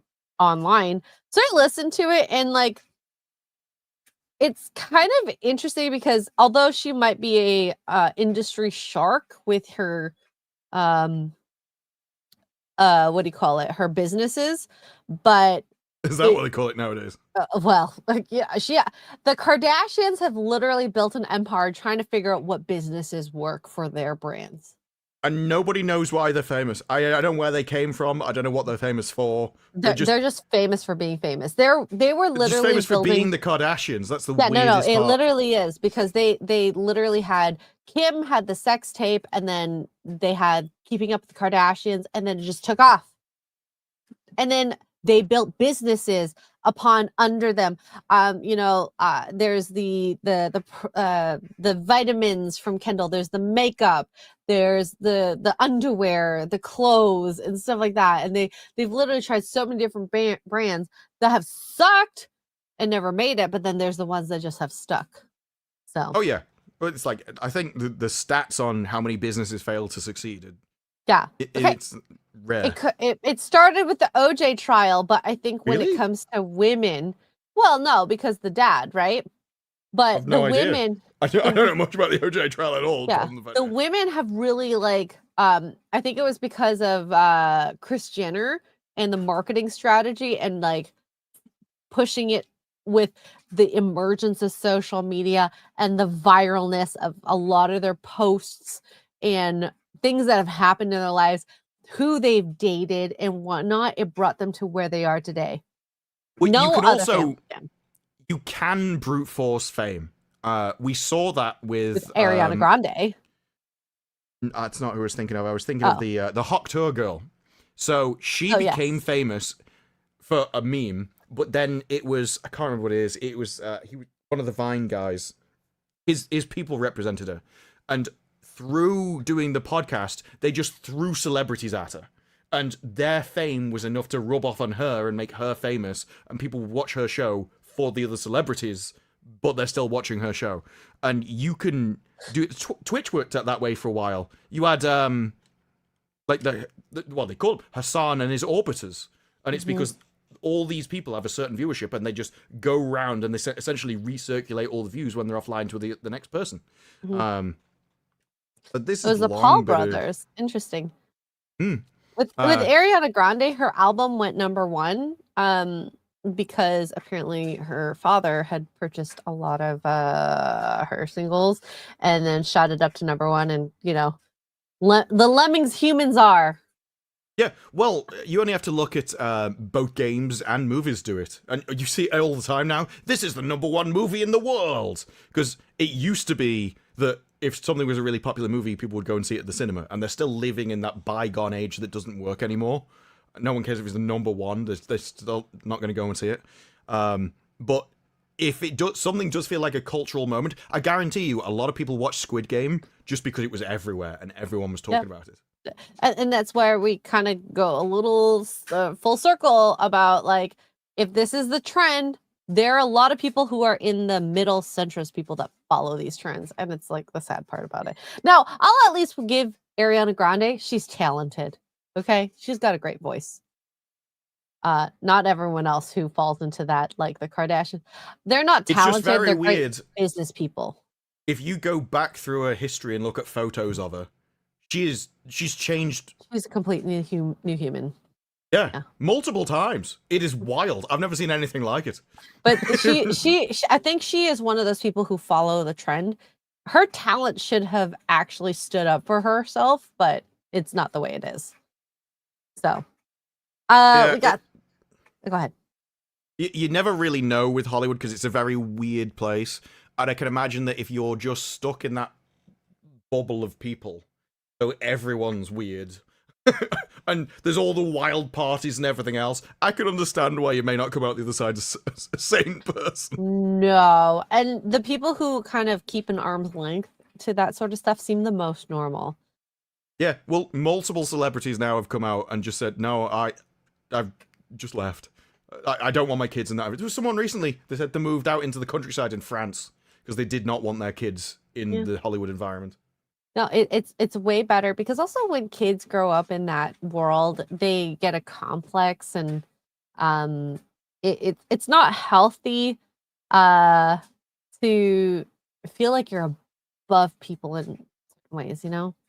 It's not just that, I think that world is very it would be you get used for what use you are to them. And so whether that's physically or as an acting role or anything, but I think that is one of the reasons that contributes to people where they get to a certain age and they just uglify themselves. You see this with like Justin Bieber. It is the case of they try to make themselves as repulsive to other humans as possible just so those people don't want them.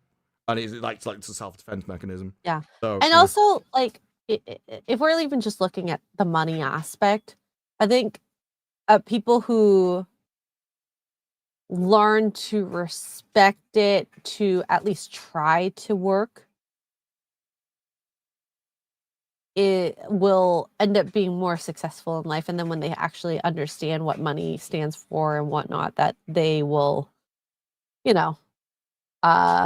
hopefully be better off with. I find the attitudes of people who aren't, you mean like people that essentially fell into the career immediately and just had all the money and you see that again with some Twitch streamers. They came out of school into a successful streaming career and then it's like the Emma Watsons versus J.K. Rowling. Not case. Absolute. I watched the entire interview she did recently and it's astonishing. I have never seen someone talk for like 3 hours, not say a thing. She didn't make a single point in 3 hours, but she talked all the time. But I think that's what her life is like, Yeah, well, it was very emotional, but all her stuff was framed around herself, and her emotions. Because her life has been framed about herself. Yeah, but the guy talking to her, he was right on that level. He thought he was being so profound and deep when he's like, well, I think he even said that at one point. I have trouble talking to normal people because I'm so profound. I think it was something he said. It says they just don't understand me. I'm like, no, they're bored. That's what it is. They're bored. No, because you're saying a lot of things, but not actually saying anything. Yeah, it was like, well, the way I feel about the situation is if only we could actually get together and communally understand that the vibrations through the things and the energy of the people that all connects us as human beings. And then as we go through and we're all happy and communicating and saturated with each other and we're all next to each other and we're all part of a communal force rather than divided over complex issue. And it's like, you haven't said anything. It's like good things. I'm kidding. Is what I would. I feel like if I was in front of someone like that, I would be like, and like find that little like getaway. Once that little thing comes up, bye. The weirdest part was she kept moaning, and I don't mean like complaining. I mean like that. The noises she was making were, if you just cut them together. It'd be out of a compilation. You know what? She is a selfer. I don't know what the word she used for it was. She kept ing all the time. It was very weird. Oh my gosh. Let's get through some of these super chats. We got Jason Webster with 2 Australian for 1 night only. Elmore Fudd and Wacula. Thank you, Jason. I died when I read this.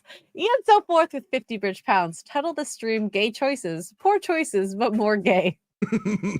We talked about a lot of celebrity gossip. We talked about Siri. Yes. Very gay. I still think it's hilarious. Going to Google and like going, is Siri? And it is literally here, I'm gonna show y'all here. Is Siri gay, lesbian, a witcher? Is it really? I like the fourth one. Is Is cereal cereal olive oil olive good? Is Siri in Cyberpunk? Why would Siri be in I Cyberpunk? have no idea. No, I have no idea. But I just love the first like two. It's like, Oh yeah. because that's the first thing I thought. So like I went because I didn't read the source material, and I was like, is Siri a lesbian? And like that, watching that was done. Thanks Google for that. Jason Webster with 2 Australian, Bugs Bunny, and Pork Pig in A Knight's Tale. I see what you're trying to do there, Jason. I do like A Knight's Tale though. It's a great movie. It is a great movie. Oh my god. Jason Webster with 2 Australian says from Sam Raimi comes Daffy Duck and Duckman. Oh, I see why. Because they're like it's both from CD Projekt Red. I know they're the same thing, but are they intentionally? Have they said they're in the same universe but in like different time periods or something? Or oh yeah, because they got like a multiverse, haven't they, in The Witcher? So technically, it could be another dimension. I would love to play a Siri-like character if there was someone Siri-like. It doesn't have to even be Siri, but like in Cyberpunk would be fun. It is the kind of thing where they could probably put a dimensional traveler in there, and just as it would work. Not make it obvious, but just have it as like an Easter egg for people, like a side quest. Yeah, it's like Brandon Sanderson in all his books. He has the same character in every book, and sometimes it's not even mentioned. He's just described in the distance as a passerby. Yeah. Jesus de Villa, thank you for the gifted membership to the channel, and Miltos Caps with 10 bridge pounces. I had no punchline today. Disbrew, watch The Messiah. It's like The Messiah. I've never heard of The Messiah. Is that an anime? Or is it a movie? The Messiah. American TV you mean the series. 2020 thriller? No, that's Miltos. Messiah, not The Messiah. If I put in Oh. Korean, does that come up with something different? I feel like we need to know. The Miltos. issue with names like this is it describes so many things. Google has no reference to what it is. I think it is Messiah. I want to go with Messiah. Miltos, I'll keep an eye in chat, but let us know. The one on Netflix, the American thriller. Yeah, I kind of want to watch it Cancelled now. after one season. Well, I have to finish watching Witcher season 4, but we'll get there. Band of Brothers, almost halfway through, and it's kind of interesting watching it in parallel with Witcher. Witcher is complete crap in comparison. Oh yeah, I think you could probably watch nearly every older show. But like, we've lost the ability to do this. It's like the idea that like, oh my god, I mean, there are some females in it, but it's not even like any major role, but like the friendship and relationship that these guys have with each other and the fights and the struggles that they have, it is atomically so different from The Witcher. And if we had even a 10th of what was shown in Band of Brothers in The Witcher, with like Witcher and his friends and the guys and whatnot and his band of friends, I would love it. Well, yeah, but they can't do that. And it is a case of there are interesting things that you can discuss when you have like women on the battlefield. Is that we know, it's one of the reasons that women aren't on the front lines, is that if a man sees his friend get shot, he can just carry on with the mission. If a woman gets injured, everyone forgets all training and just immediately focuses on trying to save them. But hey, Yennefer doesn't care about her witch friends. Well, exactly, but that would be an interesting thing to kind of see. It is just like, you'd have all of these witches and then suddenly like a woman goes in trouble and one of them just loses it, or an army falls apart because a load of guys that were supposed to be defending a flank are suddenly trying to save this woman because their instinct kicks in. But all of that would involve being willing to show women be vulnerable and the damsel in distress. But they don't want to show vulnerability. Yep. Yeah. So it's like you could have Geralt be injured and damaged and everything, but all we've seen from the women in the show is just they're all infinitely powerful. Or there's always another woman there to back them up and save them. Yeah, he barely is a Witcher at this point. Ciri and Yennefer are more Witchers than anything. Oh my god, my phone just reacted to Ciri. But I anyway, see you want to watch Netflix. It just starts playing. imagine. Disbrew, what are you up to for the next few days? I will be finishing the rest of The Witcher and the Rats. You're actually going to watch series. it for... Oh, by the way, chat, if you guys didn't know, a movie about the rats came out. Silently, of course. Mm-hmm. Deliberately buried because they knew everyone would be talking about the TV series. It was supposed to be a series. It was supposed to film for, I think it was 6 or 8 months. It filmed for 2 because Netflix saw the footage and realized it was so awful. So they cancelled everything, turned it into a 90-minute movie. So... Wow. At least I'm they more did interested something in that with than it. the Witcher series, to be honest. For me, I'm going to be tomorrow doing art in the morning, Sunday fun day. I think we're playing RV out. And then Forbidden Frontier in the evening, 6:30 p.m. Eastern. And yeah, lots of good stuff happening in the next few weeks. I can't wait to get to Christmas. I think that's the next big holiday since October's over. I know for you Americans, Thanksgiving's coming up soon. You've just done the meme. What? The meme is always Halloween's over. It's Christmas next, and then like people immediately put up the decorations Because the in day after Canada, Halloween. like And you're like, Thanksgiving has already happened. Thanksgiving is not in November. It's freaking weird for y'all to have Thanksgiving in between. Anyways, I'm done. but all day I've been seeing people go, right, Halloween's over, I'm putting up my Christmas decorations. And then you do the meme. Okay, I would totally put up Christmas decorations, but it's a very small room in here, okay? Yeah. It's you're just surrounded by the tree, just Yeah, like slowly this enclosing is it. the lamp. This is the curtain. There's not much room. I had plans of putting a shelf here, and then when I realized how small this room would be with the shelf, I I'm don't. like, no. A shelf is too extravagant. No, a shelf is literally too extravagant. I have no room to like turn my chair at that rate. I tried. But you have the opposite thing, because everyone thinks that my stuff is miles away. Your background does look a decent way behind you. But it's literally... Oh yeah, I didn't think you'd be able to touch them. No, it's all touchable. So, I would just back my chair into everything. No, it's very scary because if I back my chair too far, I might hit it. Everything collapses. Yeah, not that posh. Wait in maybe a year. Basically cupboard under the stairs, yes. I'm Harry Potter, Asian version. But thank you guys so much. I'm sad Wicked couldn't pop in, but she is with her family and hanging out and doing good things with them. And I hope you all had a great Halloween. Thank you for the super chats. Next week, hopefully we're all back together. And yeah, I can't wait. I'm drunk. I wondered what you were waiting for. I was like, don't no, know. I've And then I thought suddenly about it. realized. I just thought, I'm like, I had a few drinks today. But anyways, this is ending in a really great way. And this is actually not that bad because I have to pee again, like the last time. This is what stopped ending the stream. Bye. The amount of times you had to go be right back in the stream.